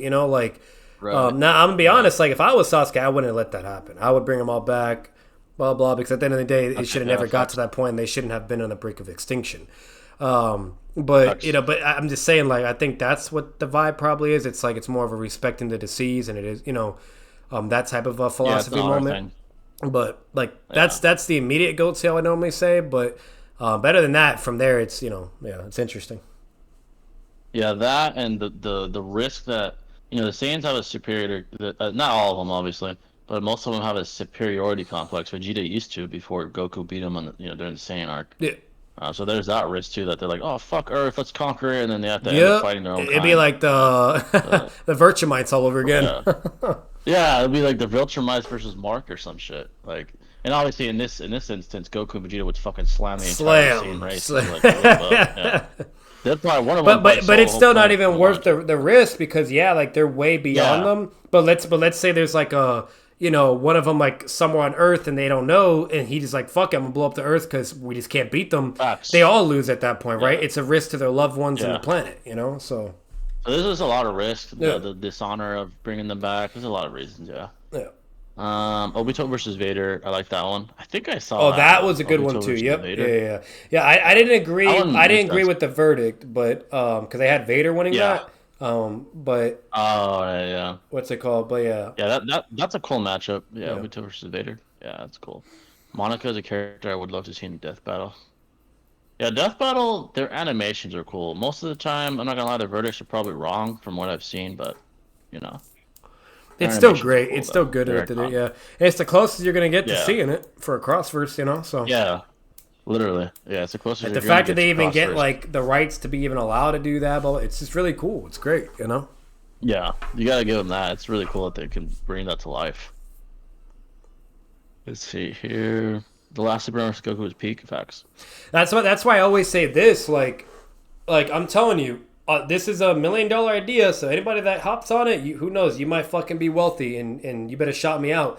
But that's why any fucking person that was to do this, to where they do cross-verse battles, but with anime only, you know, or manga only, to where you have like either Naruto or Bleach. Like if they do basically that, but the same format as Death Battle, you know what I mean, or even just story, like bro, that would be insane. People would be definitely fucking looking at that and watching that. Yeah. Be crazy. The anime community they go crazy seeing Right, like because that. there's no YouTuber that has done something like that, you know, or on any platform to what like because like Death Battle they do everything technically, but imagine just strictly only focusing anime or manga, that'd be crazy, dude. Facts. Seth the Pedo scammed everyone out of it, but he was gonna do that, but he scammed everybody. Yeah.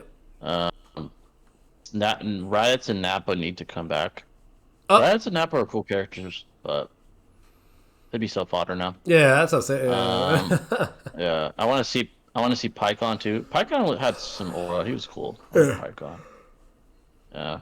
But yeah, folks. I started we'll getting go a couple more minutes. to Demon Slayer, Jay.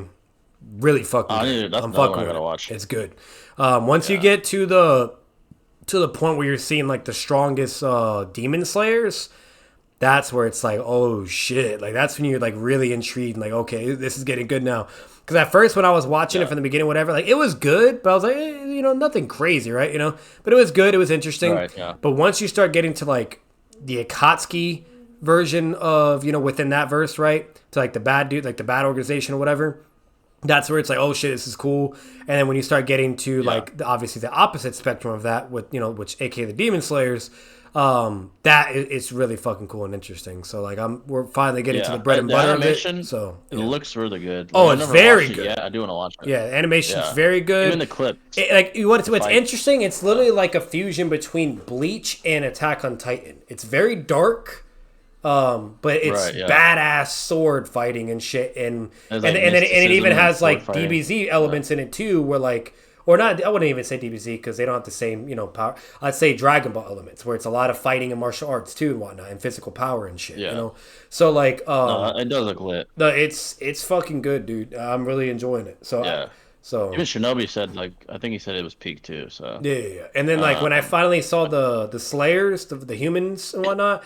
Like, I'm not going to give any details, but when you first see them, for me, it was very obvious who's more than likely the strongest out of all of them. Like, you could just tell with the aura and vibe he had. I was like, when I saw that dude, I was like, I'm calling it, guys. I'm like, I guarantee you that's the guy. And he's not even the MC. He's I can tell he's him. like another fucking Itachi. So here's what's crazy. Like, and this is what I like about it too. It's different. The MC, he's not going to be the strongest. Like, and they're not making him the strongest, which is really interesting. They normally always do that, but he's not. It either won't happen like way towards the end, maybe, or to maybe where he is the last hope. But for a good while and long while, he's not going to be the saving grace at all. He's just so far behind, dude. It's not even funny. So like that's what's also interesting about it too. They're going more of a JJK route in that where it's like Gojo, right?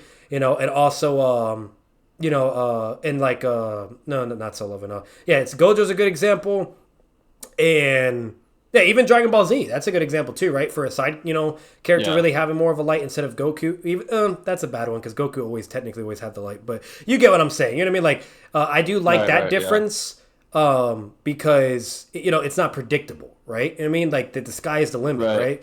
So that is really enjoyable too. And at the end of the day, it just gives more love and like writing elements for the side characters too. Like it's just more like instead of just being like, oh yep, the MC is gonna save the day, or he's gonna be the strong. Like it's cool and all, but it's so predictable, right? Or it's so like anticlimactic. You know what I mean? So like I'm really fucking with it. It's pretty cool. Yeah. So it becomes predictable and it's like not as good. That's why Naruto was so good. Like the side characters were just fantastic. Itachi, Minato, the list goes on and on, right? You know what I mean? So complexity. Yeah, effects. Did you give your verdict on 100 humans versus gorilla?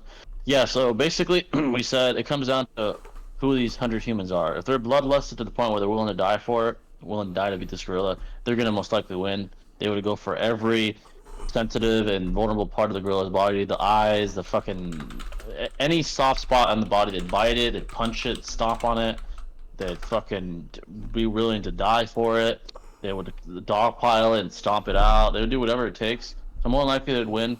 But if it's 100 average men, a couple would die, the rest would run away, and the gorilla would just win via no contest. You know, so it really depends on the humans. Yeah. The reality in the real world, fear would be what defeats them. Yeah, if it's like fear, if it's like in character, then no, because like Jay said, like they're gonna see humans going down like flies right off the whip, and they'll be like, yeah, no, we can't fuck with her. It'll be like a fear hack scenario. Yeah. But if it's like bloodlusted and not in character, and they all just go like let's say like the Earth is on the line, right? Or better yet, like they have no choice and they have to fight this thing, right? Like. Then, like Jay said, yeah, no, absolutely. Because think of it this way, guys. Like, even physically, it only takes 20 humans to match the strength of a gorilla. It's literally a fact, like scientific fact. You can probably pin it down. And he's going against 100, not 20, 100. You know what I mean? So they're gonna have the physical strength elements in it to a degree. Obviously, not at the entire time, but if they're all going at him at the same time, like it's gonna be very difficult. And then not only that, like I even Googled it because I was just curious, but even Google says it. It just flat out says, 100 humans could potentially win because if they're coordinated and strategy, whatever, the whole nine, it's just gonna happen. I mean, like it's just as simple as that. So exactly, they would basically bull rush it. Like that's a lot of fucking people. Like it's not a little bit of people don't realize how much people that actually is. So. But yeah, folks, we're gonna do a couple more minutes, then we'll do the dollar per minute thing. So about 3 or 4 more minutes, 5 more minutes, I'll say actually. Naomi definitely slept on. Literally, he was Batman's greatest success as a martial art and as a hero. He was the closest thing to Bruce. You know, that's a fact. Definitely agree. I agree. If the 100 men are on crack or meth, they're pissed. They win. Facts. Yeah. Do you think that you're beating 100 wiener dogs? 100 wiener dogs is a ton of mass. Added up together. Let's say each wiener dog weighs. And wiener is not that big. I'm gonna say 5 to 10 pounds each. 100 of them. Say it's 5 pounds, 500 pounds, 10, 1,000 pounds. They all have cane. They all have, biting ability. They all come at you at the same time. I think they'll just overwhelm you. That's so many. The best bet would be keeping your distance, and maybe like. Grabbing 1 or 2 at a time and throwing them at a wall or something like. But they would just keep coming and coming and coming. In all honesty, you're probably losing. Losing that. Imagine them all biting, trying to bite all at the same time. Yeah, you're cooked, man. Yeah, you're cooked. Yeah, like that's a shit ton of fucking dogs. So they'd be biting your feet. And humans legs. Are so like humans are very fragile, man. We're not durable. Fragile. We're not durable, man. You get one. Let's just say this: one good bite, it wouldn't even be them. You'd bleed out. Let's say you can run away, you'd bleed out eventually. One good bite, they get let's say they get an artery, they get a vein, you're done. That's good. You're cooked. So that's what I'm saying. Like, bro, like the fact that paper could fucking cut us. Like, I'm telling you, you guys be very surprised how fragile human beings are. It's insane. Yeah. How like easily we can get hurt. Yeah, we're a lot more fragile than we realize. We just live in first world conditions, so we don't realize it. But in the world, hundreds of years ago, thousands of years ago, when we were hunting for fucking prey and fucking food, it was death left and right. Yeah, it was rough. Reality, Now we live in a socially secure and very powerful, progressive society where we don't have to worry about losing our life every fucking day. But tons of conveniences. Yeah, go to the Saharan fucking desert, or go to fucking the African jungle without any weapons and see how far you get. Yeah.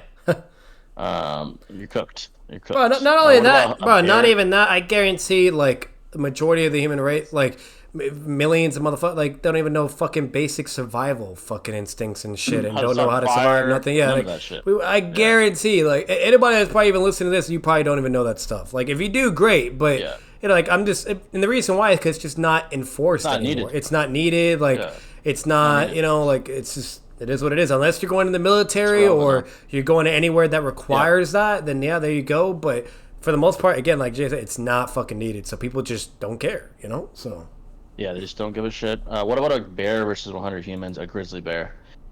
It would do better than a gorilla. It's larger. Yes. I think it bites relatively in strength to a gorilla, maybe harder. Yeah. I forgot the specific PSI, but it's significantly larger. Let's say it's a full-size grizzly They're bear. also very durable, way more durable than a gorilla, I think. More, like I think even certain guns like don't too. do shit to them. Like you need like a certain type of gun.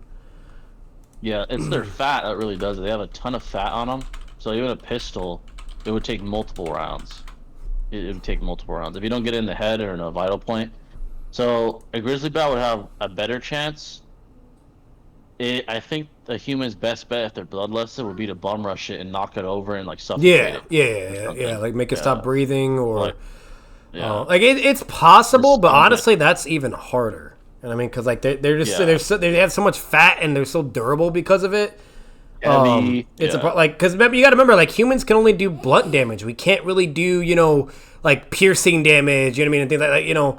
They're very they're very designed for, like to absorb blunt blows. Like that's what makes grizzly bears like. Now gorillas on the other hand, not like, don't get me wrong, they're also very durable too, the amount of muscle, but nowhere near as a grizzly bear. Like they can take way more damage compared and so on and so like, and then the fact that they have like, it's not even like they're like they got to worry about the claws too and shit. Like bro, like that's that's gonna be that's a really hard. Like if anything, I'd say like if it's out of 3 times, maybe 1 out of 3 times they win that. But that's a hard one. Like if it's a gorilla, I'd say like 2 out of 3 times they win. But for a bear, 1 out of 3, bro. Yeah, like, they're so strong too. They don't realize how fucking strong they are.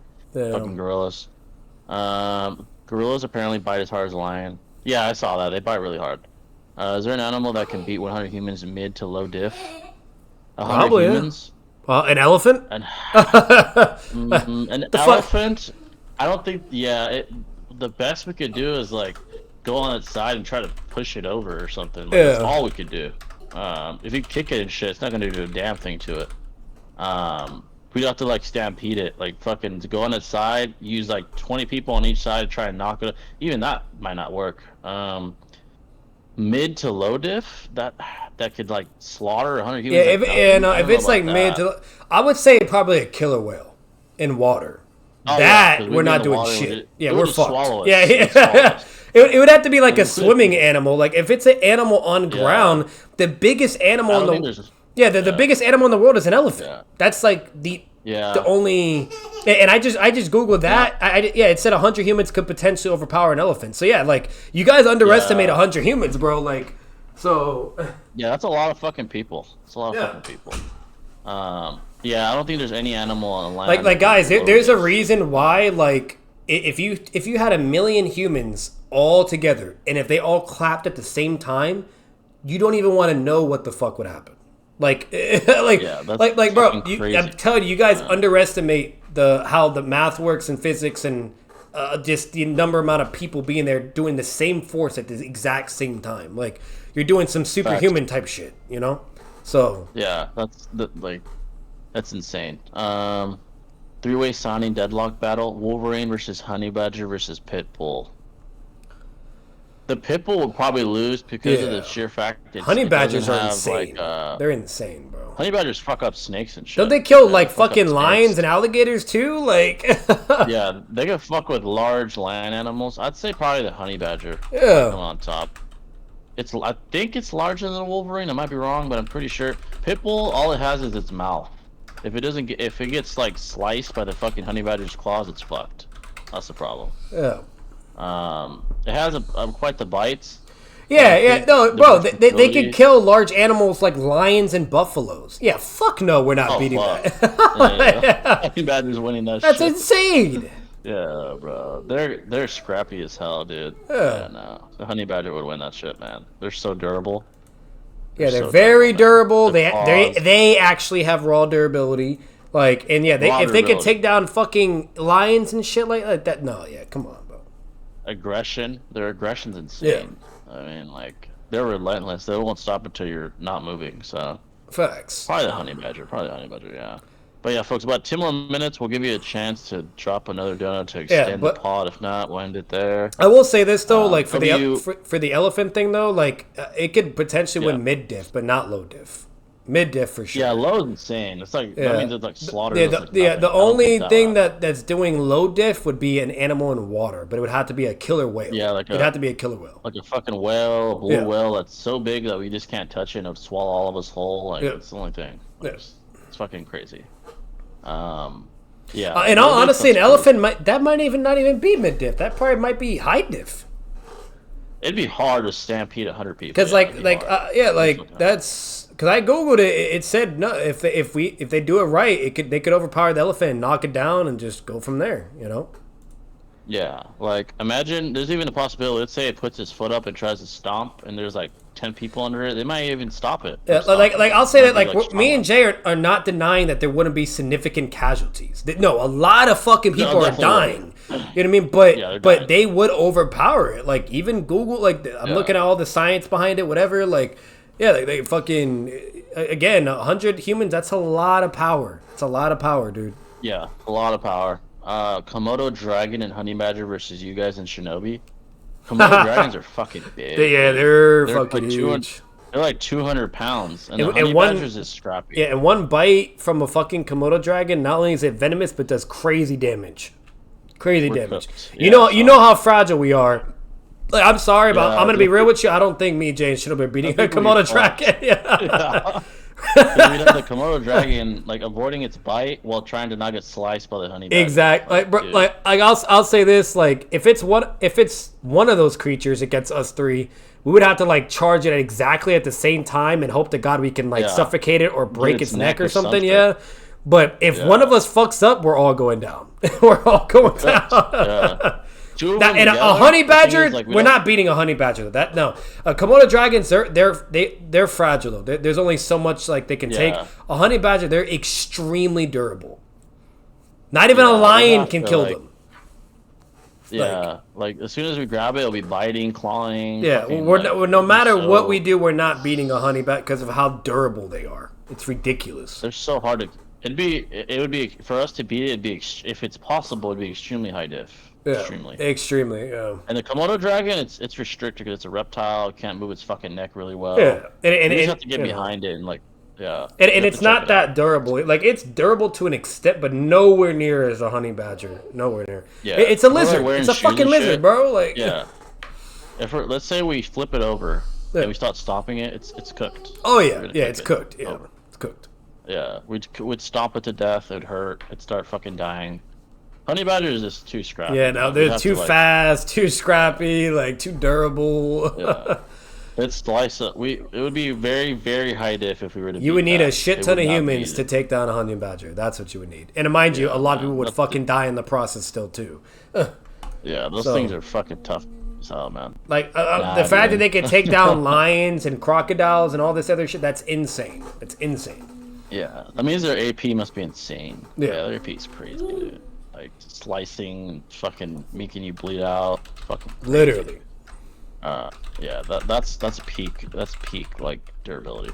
But yeah, folks, we're probably gonna wrap it up there. Animal questions. Oh yeah, buffaloes. That's what it was. They can kill buffaloes. That's insane. Buffaloes are fucking massive. They're massive.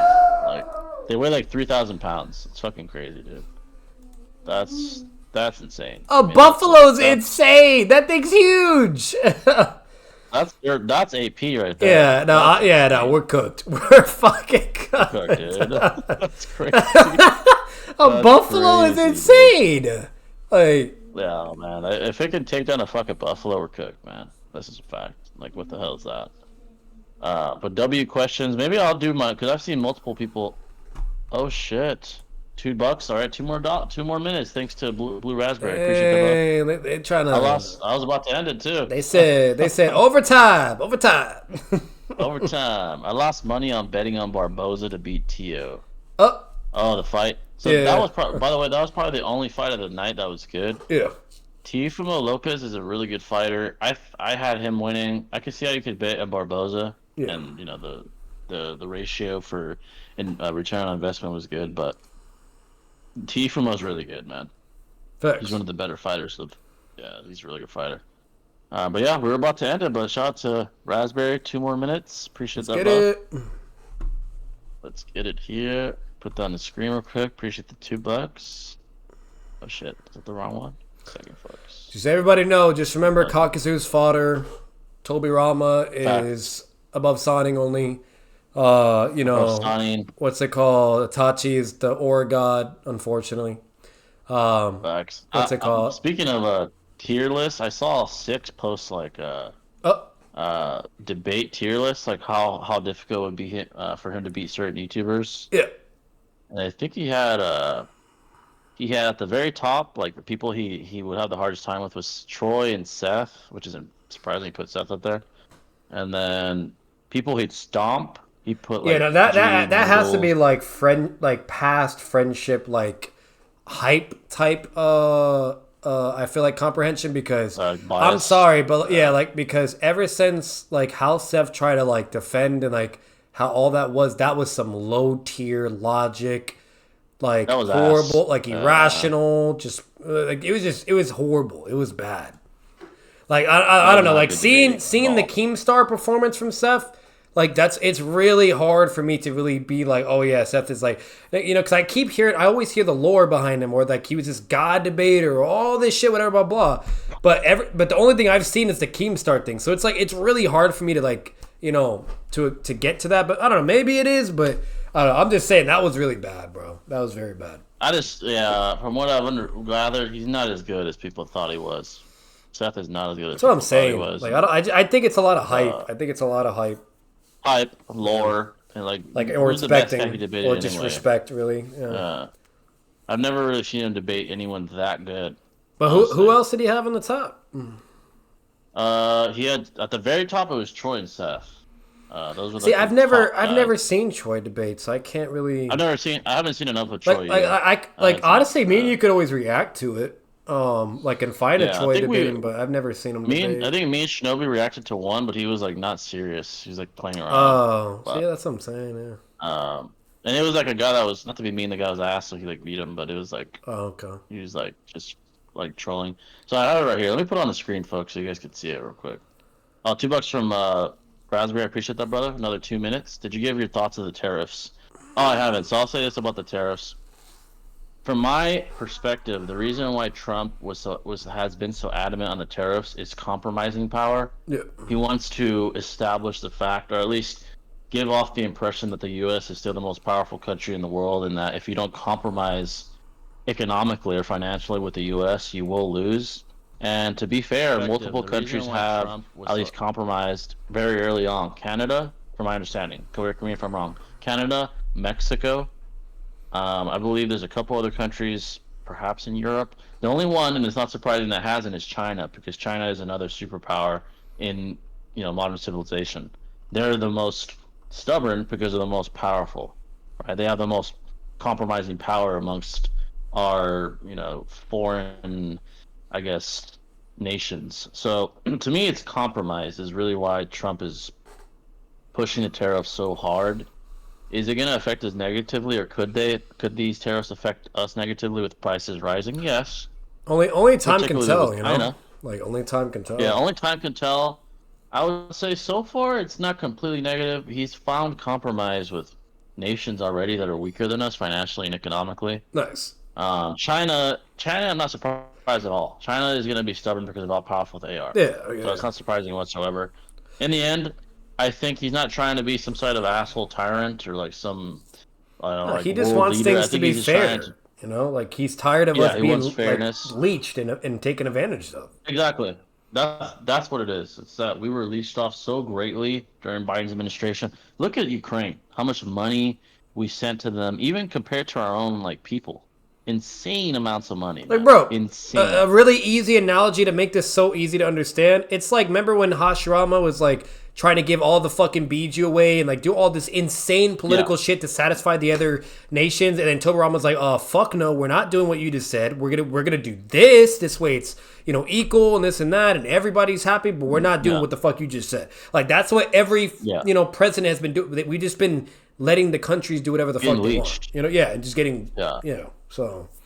And that was a big problem. That is a pro. Like that's being resolved. I'll admit that. That is almost undebatable. He's resolving that issue at least. As far as is it going to impact us more positively or negatively in the end, we have to wait and see. Yeah, and let's be real. Like logically speaking, it's probably going to be bad at first initially, right? But then as time, then it'll get better and better and better. So it's interesting, Mexico. It's interesting. Yeah, because Mexico started out terribly. All the massive negotiation, like all the massive backlash Mexico gave us. In the end, they ended up conceding. Canada as well. They ended up conceding. Why? Because they don't have the financial power that the United States has, and Trump knew that. I'm not saying it's perfect. I'm not saying this plan is perfect. I'm saying it's working, and you can't disregard that, whether you like them or hate them. You guys also got to remember too, like the U.S. That's just how we've always been throughout history. We're always trying to look out for everybody else instead of our own problems. We're always sending billions of dollars for shit, instead we should be investing in our own problems. Like we're always looking out for everybody else or letting everybody else do what they want. But then we're the ones that get shit on. And then you wonder why we have all the problems we have, whatever, blah. And Trump's tired of that. That's basically what I've heard. Yeah. He wants more fairness. That's what he wants. Yeah. So, let me put this on the screen because this is actually interesting. I'll put this on the screen so you guys can see it. This is Six's tier list, and I'll send it on the group chat so you can see it too. In the group chat. That way you don't have to look at the stream. Where are you at? I just had it. Here it is. So this is his tier list based on how hard it would be for him specifically to beat these people. That's what he said. So at the top, Troy and Seth. That's at the top. That's debatable. Honestly, I would say that would be a battle, if anything. Seth and Troy. Yeah, Seth and Troy. And then he said a battle like he would struggle with would be Mir. I think he's like a JJK creator. Okay. SSJ, he's a Dragon Ball creator. He's been like an OG. And then Swag would be a battle. A scrap, meaning it would be like kind of hard. I'm guessing that means like mid diff maybe. Yeah, I'm gonna be honest. I feel like the people he has in a battle, that should probably be an war, right? You know what I mean? Like either a war or battle is not the end of the world. But as for Seth and Troy, they should probably be battle. I don't think it'd be war though. Right. Like Mir, I know he's maybe 6 means like a JJK battle because I know Mir knows a little about JJK. Yeah. So that's fair, I guess. A scrap meaning he said, okay, he has it. Let me read his tweet actually. So a scrap means a little fight. Probably like mid diff. Without a win. So like mid diff. Stomp. I'd have no trouble. It's like that makes sense. Yeah. And then do it in my sleep. He said it's self-explanatory. Well, let's be real. A stomp is more like low diff, if we're being honest. But low diff. Do it in my sleep is no diff. Yeah. Yeah, like he destroy him. So a scrap, guys, he kind of struggle with mid diff. Karthu, he's a Dragon Ball guy. Outlaw Truth, he does Blue Lock content. Yeah. Broken Ronin, I know he's JJK.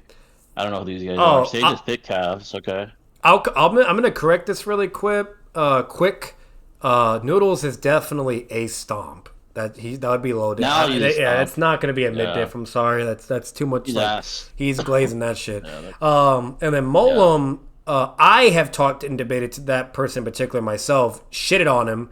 Multiple people that I know have slammed and beaten him up too. Like he gets beaten up by a lot of fucking people. So I don't know where his hype is coming from.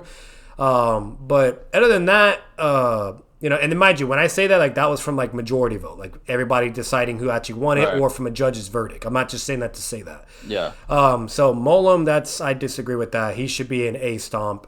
If anything, from my experience, I would say do it in my sleep, but I'm gonna give him the benefit of the doubt. But other than that, like probably friends with him, I'm guessing. Yeah, probably. I don't know really any of these people. The only people I really know is like Virtue, TG, Naruto Explain, NC. Age. And honestly, those are accurate. I fuck with that. Now TG, I don't know about that being a stomp. I don't know about that. Yeah, I don't think. I think that'd be a scrap. Fucking. Yeah, I agree. Either a scrap or really depending on the topic. If TG's really good, it might be in a battle. Like I feel like he's not giving. Like I'm sorry, you can't do that for Molem, but then just do that. No, I don't agree with that at all. I think TG would be Molem too. Yeah. Yeah. Like Virtue, that's fine because he's more of a scaler. He's not a debater. There's a difference. Like he just scales things. That's it, and he doesn't really care. Like he'll have like his little pseudo debates in the comments in his YouTube, but he's not really a debater. You know what I mean? So that makes sense. Yeah. As for everyone else, I don't know him too well. Yeah, like everything else is fine. Now, all right, that's another one. Naruto explained. Like. A stomp? I feel like Naruto Explained gets a bad rep ever since that because of what Seth did to him. And I'm sorry, but that's not really a fair evaluation. I feel like that's context needs to be put into consideration because Seth was just being an asshole. He was interrupting him over and over. He was letting him talk, whatever.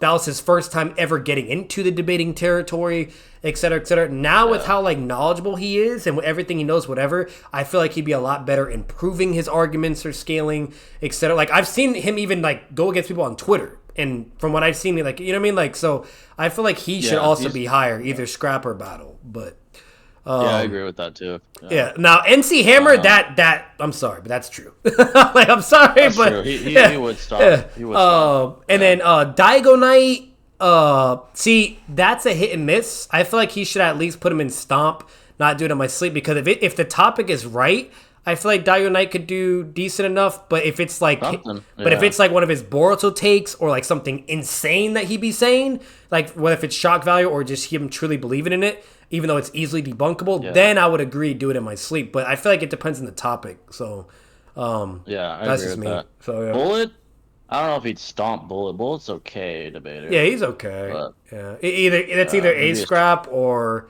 a stomp. Like I'm sorry, but if you're gonna have Noodles up there, you might as well put Bullet because they're basically similar. They're similar. Yeah, but. Yeah, like TG's too low. Yeah, but other than that, like TG is like definitely absolutely too low though. That's not like come on. Yeah, I think if he really tried, he'd be a good debater. If he really wanted to debate. Yeah, like the only reason why TG is not even really in our community either is because he's a really nice person. I mean, like he doesn't really like the drama. Doesn't care about debating. Yeah, he doesn't like the conflict. He doesn't like confrontative, atmospheres. Like he's a really cool dude. He's a good-hearted dude. So like. That's why he gets a lot of like, oh, he'd probably be at, but nah, like he actually has debates on his channel. I've never seen them, but he has debate videos too. Yeah. So like I watched one or two. Yeah, so he's one. Yeah. So it's not like he's new to it. And then most importantly, he's literally listened to people debate. Like he watched Swag and Noodles, and he was over here like telling everybody like what he would have said and what he would have done to prove, blah blah, all this shit. So like, nah, I'm sorry, but TG, he's definitely a scrap. At least bare minimum a scrap. I think he could even be battle. You know what I mean? If the topic is good enough, the topic is right, So, but that's about it. Everybody else, I just don't know, unfortunately. So I don't know him either. Yeah, surprised he has Geekdom so low. Geekdom's not really a debater. Sage. That's another one. Sage scrap is fine, but I feel like if it's a really good enough topic, I think that would be a battle.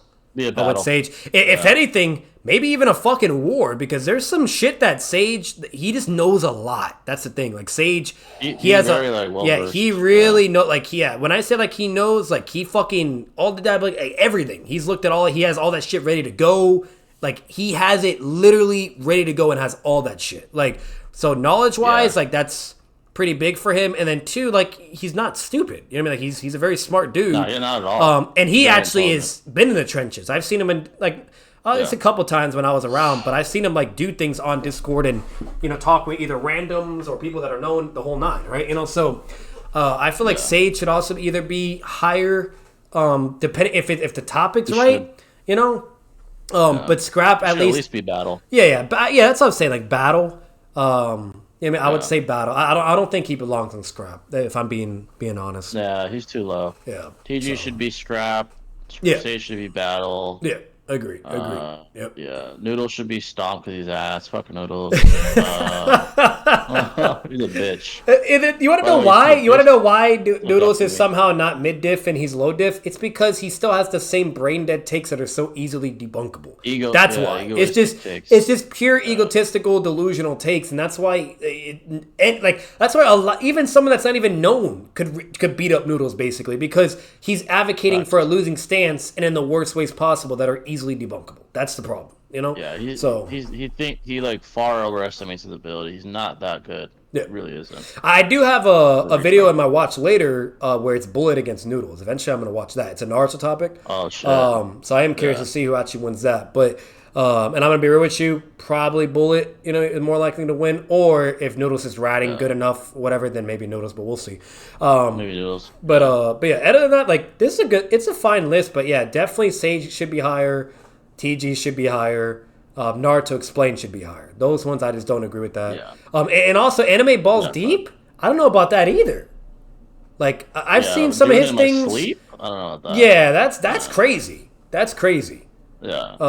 That's like no diff. And then wait, Afro Senju. Wait, is that legit? Like I've heard some things about it, but I don't know that much. Like I've never actually seen his shit. Like isn't he just like a Let's Player or some shit or? Yeah, he's just a gameplay guy. Oh, okay, yeah, then probably, yeah, that makes sense. Okay, yeah, that probably makes sense. Yeah, that's about it. Yeah, folks, I saw that. I thought it was interesting. Seth was always a great debater, but his flaw is he always interrupts people. I don't think he's great anymore, but I understand tariffs on semiconductor chips, electric cars, and other critical goods on tech of the future, but across the board, tariffs got me stressing on prices. For now, China is the main problem. Because China's a superpower. Oh, that's another thing too. Swag, he could also potentially be like. Here's the thing: Swag is like that potential dude. He has a lot of potential, but he doesn't dive into that. And I know like it's already busy as it is, whatever. But if Swag was at his true potential, I think he would actually be War. Like I'm being dead ass. Right. If he was, really but because of like all the other variables in context, he's always between like battle and scrap, basically. Yeah. I think he just doesn't care that much. Yeah, he doesn't care. He doesn't care that much. Yeah. Like even against Noodles, he prepared enough, but even then, I don't think he was trying his like full potential. Honestly, facts. Noodles is like foaming at the mouth, like ready to ride Swag Hogger because he's a bitch. But I think Swag was just like he prepared to not look like ass, but I don't think he was like.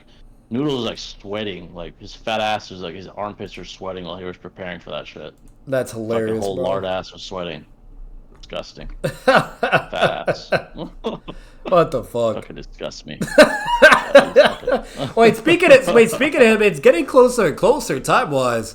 What's the update? What's the update, man? I've been telling that fat ass like let's have a press conference. He's like, why? I'm not gonna help you promote it. You're the one that ducked last time. Like it sounds like you make an excuse so people forget about it. Yep. Like I think that's what it is. Yeah, you're a fucking bitch. I paid for your ticket, and he's like, you're taking a risk because something might happen and I might not make it. I'm like, it sounds like you're just because I actually paid for the ticket. Yeah, bro. Like, I know, you know what that means? He's gonna owe you fucking money. That's what that means. One, he'll owe me money, which I know he'll never pay back because he's broken. Yeah, exactly. Two, he'll just always be my bitch. That'll always be the case. Always. That'll never change. I mean, even if he showed up, he'd still be my bitch. Hey, Jay, did I call it though? What did I say? That it's just all I keep ever hearing from every time you bring it up is like he just keeps making excuses or saying a party's not gonna happen, blah blah. Like. I'm sorry, but that sounds like someone that doesn't want to be there. Yeah, and when does Noodles ever act like that? He never does. He's always ready to. Yeah, he's scared. Isn't he the smoke god? You know what I mean? Like. Yeah, like, I thought you were the undefeated. Oh wait, actually, no, Jay, nah. I forgot. No, he is a bitch. He is a pussy. Cause remember that undercover shit? You know what I mean? So I don't know. Maybe it's just a fall off. Yeah, maybe it's the fall off. You know what I mean? Like, there's no more prime OG Noodles. It's bitch Noodles now. He's a bitch, bro. Like no one respects that fucking pussy. Like even. Wait. Correction. Unless you're Clyde the bitch, or if you're Surf Grapus. Yeah, bro. Surf Grapus, Clyde the bitch, and Seth the pedo. My bad. Yeah, I forgot those guys. My bad. Yeah, that's like 1% of the anime community, by the way. But all the other 99% obviously doesn't fuck with them. Yeah, fuck that loser. Noodles, you'll always be my bitch. I Type paid shit. for your ticket. I'm your pimp. It'll always be the case. Always. And you'll have to live with that while you get cucked by your girl and sweat, under your shirt while your lard while your lard hangs over your abdomen and you sweat over me and your girl getting home from getting pounded by somebody else. You'll Yeah. always be thinking about me, man. Oh That'll wait, always be the case. hey, real quick, I can. to fucking, we're gonna go in like the time chamber real quick, okay? Yeah. And take a little break from beating Noodles' ass. Where would you place you on this tier list, Jay? If I'm being honest, I'm surprised he didn't even have you on there, but that's just me. But Yeah, me too. where would you be at? Like anyone, I'd put myself on war. Honestly, Okay. I think I'd give him war on the right topic. If I'm Yeah. prepared, I'd give him war. I agree with that. I can see think that he- war. If it's like an equal top, like where like it's very contentious. In all honesty, I feel like that's still war. Yeah, like the only way it would be like an A battle, or even an A scrap potentially is if he was like taking like a winning stance. You know what I mean? Yeah. That I could see it potentially, but other than that, if it's like fair game and contentious, I would agree war. If you're taking a winning stance, what's called? I don't think that would be a war in my opinion. I think that'd be an A battle or A scrap, but the other way around. I mean, like with you. Yeah, I think. But, no. Yeah, I think he knows that. I mean, we debated a long time ago. He beat me because I wasn't prepared. Yeah. But there's a reason why, when we, he's a good debater, but when we go over topics or certain ones, he'd rather not do. Yeah, that's what I'm saying. What's it called? Like He's the GOAT. He's yeah, the GOAT. but no, but yeah, and he's I goated still- and he's really good. I was just curious, like, where would you place yourself at? But no. Yeah, and I think like he's as confident as I am. I think I'd beat him, but Yeah. I think he probably thinks the same thing. Like he beat me. So Yeah. Well, fuck but it. yeah, I mean, I'm not gonna lie. I think I'd beat him. But why is TG so low? Is this debate skill ranking? Yeah, this is debate skill ranking. I still think he's too low though. Even anyway. Yeah, no, TD's way too low. Yeah, way too fucking low. TG's actually very intelligent. He just he doesn't care about debating. That's what it is. He doesn't. And Naruto Explain as well. Now, mind you, I think TG's above Naruto Explain. That's me personally, but Yeah. but Naruto Explain's too low too. Yeah. Yeah, he is too low. Also, I think so. Yeah, I think it's a pretty good list for the most part. But yeah, some people are too low, some people are too high, in my opinion. But yeah, folks, this should wrap it up.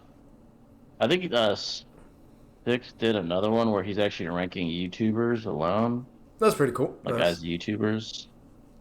I won't put it on the screen, but YouTuber takes list.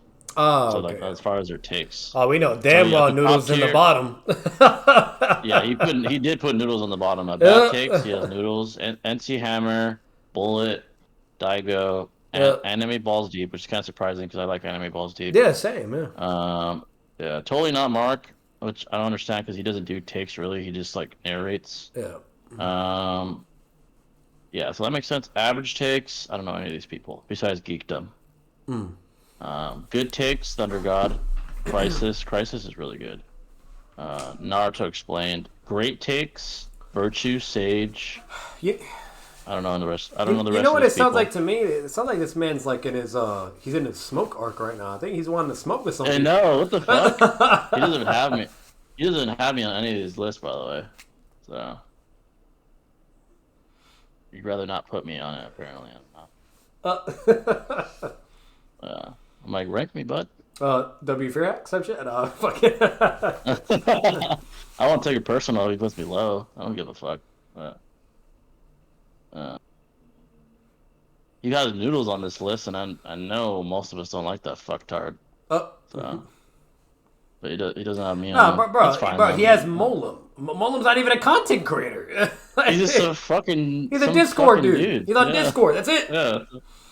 Like, yeah, no, so I agree. Like, it's weird that you weren't on here because he knows you. So, like, it's one thing if he didn't know you, then that makes sense, right? But like, he knows. I was you. like a complete no, but Yeah, and you have like I mean, it's thousands not a and big thousands of deal. subs. So I just found it a little bit surprising. That's all. yeah. I guess I don't really care that much, but yeah. if he has this Monlem dude. And But like for me, it makes sense because you know what I mean. Like I don't have thousands of sub whatever, blah, blah, you know what I mean. Like I'm fucking whatever. Like that. So it would make sense for me, but for you, it doesn't make sense. And then Molem, technically, I had more subs than Molem. Like, who the fuck is that anyway? Is this some Discord guy? Random ass fucking nobody. But yeah, that's whatever though. It's probably his friend. That's all that makes sense. I think that's why. I think he knows. He Molem. He's just a dude that debates all the time in Discord, and then just spurgs and like goes off on you all the time in Discord. That's all he does. Yeah. The only reason why I know that is because I've seen him. Like he's debated D1 a lot, and D1 slammed him over and over. Like, yeah, facts. So, yeah, because he doesn't have Molem on YouTuber takes list because I think he knows he's not a YouTuber. Yeah, see, I looked up Molem. He has 136 subs. I got more than that bitch. Like, what the fuck? Okay, so he has another one he did on May 4th. YouTuber tier list. Oh, and my bad. Correction. He has 1, 2, 3, 4, 5 videos. Oh damn. Yeah, and then so here. Yeah, here he doesn't even have noodles. To be fair, this is criteria, entertainment, how accurate they are, and topic choice. So, garbage, Daigo, mid, I don't know, NC Hammer, Geekdom, watchable, he has Seth, like Seth now, Sage's Thick Kevs, Thundergod, captivating, Simply Troy, I don't know who the rest is, I don't know operators, JJK, documentary quality, I don't know who these people are, and then movie quality, he has himself, Prime Seth, Swag Kage, and Carthu. Okay, fuck with it. Alright, I guess that's fair. He only has Thundergod watchable though. Oh, sorry, but why are we even talking about Seth? Like, I don't get that. Like, I don't know. I think he just maybe he still fucks with stuff. I don't know. If anything, he shouldn't even just be on the fucking list. Like, period. Like nobody. But fuck Seth. But yeah, TG should be a lot higher in my opinion. Yeah, I think he should at least be captivating. At least captivating. Yeah. I think he's better than some of these guys. Sage should be higher too. He should be at captivating at least. But yeah, he doesn't have noodles here at least. So fuck noodles. Let's see. But yeah, folks, I just want to check that out because that was interesting. Shout out to Six, W6W tier list for the most part. But yeah, hope you guys fucked with the stream. W super chats. Appreciate the Raspberry. And a quick disclaimer, because I know there's weirdos out there. We're not talking shit or nothing to Six either, by the way. Well, we're just we're just making simple claims and just differences of opinions. That's all.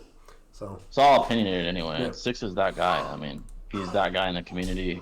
He took over Seth's spot. I just want to make that clarification because you know how it goes. People start like clipping shit or whatever, or misspeaking or whatever, or some not. Yeah, you're talking shit about. You're talking shit. And for context and lore information, guys, like I talk with Six, I know him, whatever, the whole nine. He's blah, really blah. cool, man. Like I've never had issues with him, blah blah. Same vice versa with him. Never. So. He's come on the podcast like even without us asking. He's a legend, man. I mean. I don't talk with 6 24/7 because like I'm not like we're not close like that.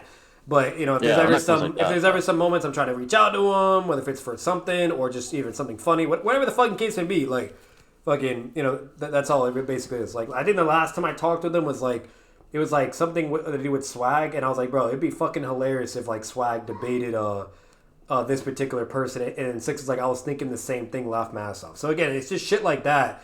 That's all it is. So again, just disclaimer. Six is a.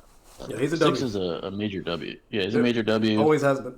The legend in the space. He's actually a good person. And I've never understood the hate either. Like I've always heard all kinds of bullshit or hate, and it's like I don't get it. I don't understand where it comes from. I don't get it either. Six is one of the best, man. Literally, I don't understand that shit. And he'd beat 99% of people. Yeah, that's another thing too. Like let's be real. I'd bet money he slams the majority of your favorite fucking people. Facts. All the haters he has, he slams them all. Dead ass. So like on this whole list, like the list that he had for the tier list too, he could absolutely be able to beat them. Like potentially, possibly, like absolutely. There's not a single person out here that I don't think he could not be able to beat. So I'm just putting that out there facts. too. I think he could be any one of those people on that list. That's a fact. But again, on the contrary though, all me and Jay were doing, we're also giving the benefit of the doubt to other people too, like because of recognizing what they could do and their prowess, whatever, blah. Like we're just being as fair as possible, you know. So yeah, like TG, he's intelligence wise, people don't realize how smart he is, man. No.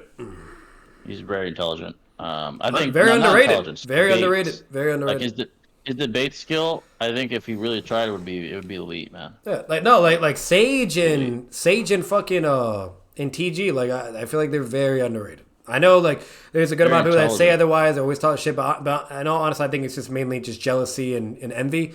But but either way, like they're really really good. Like people don't understand. You know what I mean? Like, and mind you, and I'm saying that with like, and I don't even completely agree with everything they've done either. I'm pretty sure there's things that Jade doesn't necessarily agree with, but that's besides the point. Like, they're very, very intelligent people. They're good content creators. Very intelligent, very talented. I think they could both be elite. And if there was anyone else that could have been in their shoes, you know what I mean? I wouldn't change it. Like, I'm being dead ass. You know what I mean? So like, they deserve where they're at too right now too. I'm glad that's the case because I'm gonna be real with you because of how the algorithm is on YouTube and how YouTube is as a whole too. Like, it's really really hard nowadays. Like, it's just there's not really equity. That's basically what I'm getting at. It's a whole other can of worms. I'm not gonna get too deep into it. But point being said, they could have easily not have been where they're at, and they could have still been in the bottom because of all the bullshit. You know, so again, like I'm glad they're the ones up there as of now and going in the direction they're going. I wouldn't change it. You know? Yeah, I agree. So. They deserve all those guys, Six, TG, Sage, all of them. They deserve Oh yeah, that too. That's too. Facts. Yeah, that's a fact. Talent, persistence, dedication, virtue too. You know, he's another one that really deserves it. He's very dedicated. And for anyone that thinks otherwise and challenges our views, whatever, blah, do me a favor. Either on my server, Jay's server, or even Six's server, or wherever Troy's at. Fucking, I guarantee you, if you go to those servers, okay, and you try to get someone you know to debate or whatever, or anything that we've said or so on and so forth, I guarantee you they're going to lose. I guarantee it. Facts. Tell you come after any of these guys, any one of us that like to debate, you'll lose. Guarantee it, man. And there's a reason why when we whoever your favorite Discordian is or content, I'm telling you, bro. I'm telling you, like, no. I've had open challenges and no one wants to do shit. And let's say you guys don't even want to go to Troy. So let's say you're like, oh, it's biased or whatever. Okay, then go to Jay's server or go to mine, whatever, where it's neutral or whatever. There's no perm or nothing. And I guarantee you guys are not beating any of these people on here. Any of them. Hell no. Definitely not Six or Troy. Hell no. No. Not Sage. You're not beating these people. There's a reason why they have the influence. Because I haven't been everywhere, but I've been to a couple servers or I've seen some things, and it's insane how many fucking haters these people have. Like the communities, and it's fucking hilarious. But I'm not even that big, and I see the hate I have on other servers. Yeah, I'm like, bro, say it to my face. You can't. Like. We've had all they'll do is just talk shit, and then we just ban them because we're not going to just let you just talk shit the entire 24/7. When we have a call-in show, you don't show up. Or when we say, hey, let's debate, let's do it right now, then they don't want to do it. This one dude said he admitted he was worse than me. He's like, that's just my limitation. And I'm like, then why are you talking shit? If I'm better than you? I don't understand that. My limitations don't allow it. So I'm like, then shut the fuck up. What the fuck are you talking about? You're a retard, buddy. Or they're like, I can't fuck with Itachi J Sama, but then they're trying to fuck with me or advocate against me when I'm literally either saying similar arguments that Jay would even say against them or the exact same shit. But they're over here saying, oh, you fucking suck, Batman, all this shit, whatever. It's like, bitch, you literally just admitted being inferior to Jay. And the shit that I'm saying is what he would also advocate. Regardless if he could do it better, literally. He would say the same shit. So meaning, therefore, I would be better than you too by your logic because you said you're inferior. The fuck? So crazy. They're stupid. They're dumb. So stupid. I mean, all these guys have haters because they're good at what they do. It's that simple, man. Oh yeah. They're just really, really good at what they do. They're trolls. Yeah. Bored. Yeah, just fuck these trolls, and I guarantee you beat none of these people. So again, 6W, TGW, Swag W. All of them. Virtue, Sage, all the guys W's. But Troy as well. guys, That's another thing too. Troy's underrated, oh, bro. Troy. Yeah, that's another thing. Troy He really doesn't. debater. At least from my experience, I could be wrong, but I feel like he doesn't get talked enough either. But he's doing like a great job in the board. I'm glad there's someone that's out there like really giving the spotlight for Borto, so he does a good job there too. Like whenever I'm on Twitter, if I see something that I may not know because I haven't taken the time to get fully involved with Borto yet and to catch up, I just been kind of like reserved and focusing on other things, which honestly is not really inherently a bad thing either because eventually I'm gonna get to it, right? You know what I mean? And it's not like Borto's done, you know, so I'm not really worried. But anyways, but there's so many times where I'll tag Troy and be like, hey, like this is this, whatever, like, what's the dealio? And he'll be like, oh yeah, no, this is this. And I'm like, okay, so we're all on the same page. So for the most part, we're always on the same page. I mean, or it's like some funny shit. So, but I just want to put that out there too. Like Troy's great too. So. Yeah, Troy's he's pretty great. W boards our content. Funny as shit though. He's fucking hilarious. Yeah, especially on Twitter. He's fucking hilarious. He's cooking. He's always cooking on there. He's always cooking somebody too. Yeah, W Troy, W creators. But yeah, guys, we hope you guys fucked with the stream. Maybe we'll do a tier list next week. Honestly, that or less tier list sounds that'd be funny as fuck. That'd be funny as fuck. I think we'd be crying in that one. Honestly, me and Jay might have to do some homework to really make that shit hit and be even more funny too, instead of just going purely off recollection. But we might have to look a little bit on that. But because the only reason why I thought of Yamcha is because I've been rewatching Dragon Ball and it's just so bad. Yeah. He's like an iconic. He's an iconic, just fodder-ass character. And it's this throughout too. Like in Z, he was getting slammed, and then in Super, he's non-existent because of how trash he is. He's like retires. Yeah, he's fucking trash. He even knows it. But we hope you guys fucked with this. We're gonna try to come with something cool next week. Hopefully, Shinobi can make it. Is there W stream, W chat? We'll see you guys next time. Stay classy, y'all. Peace.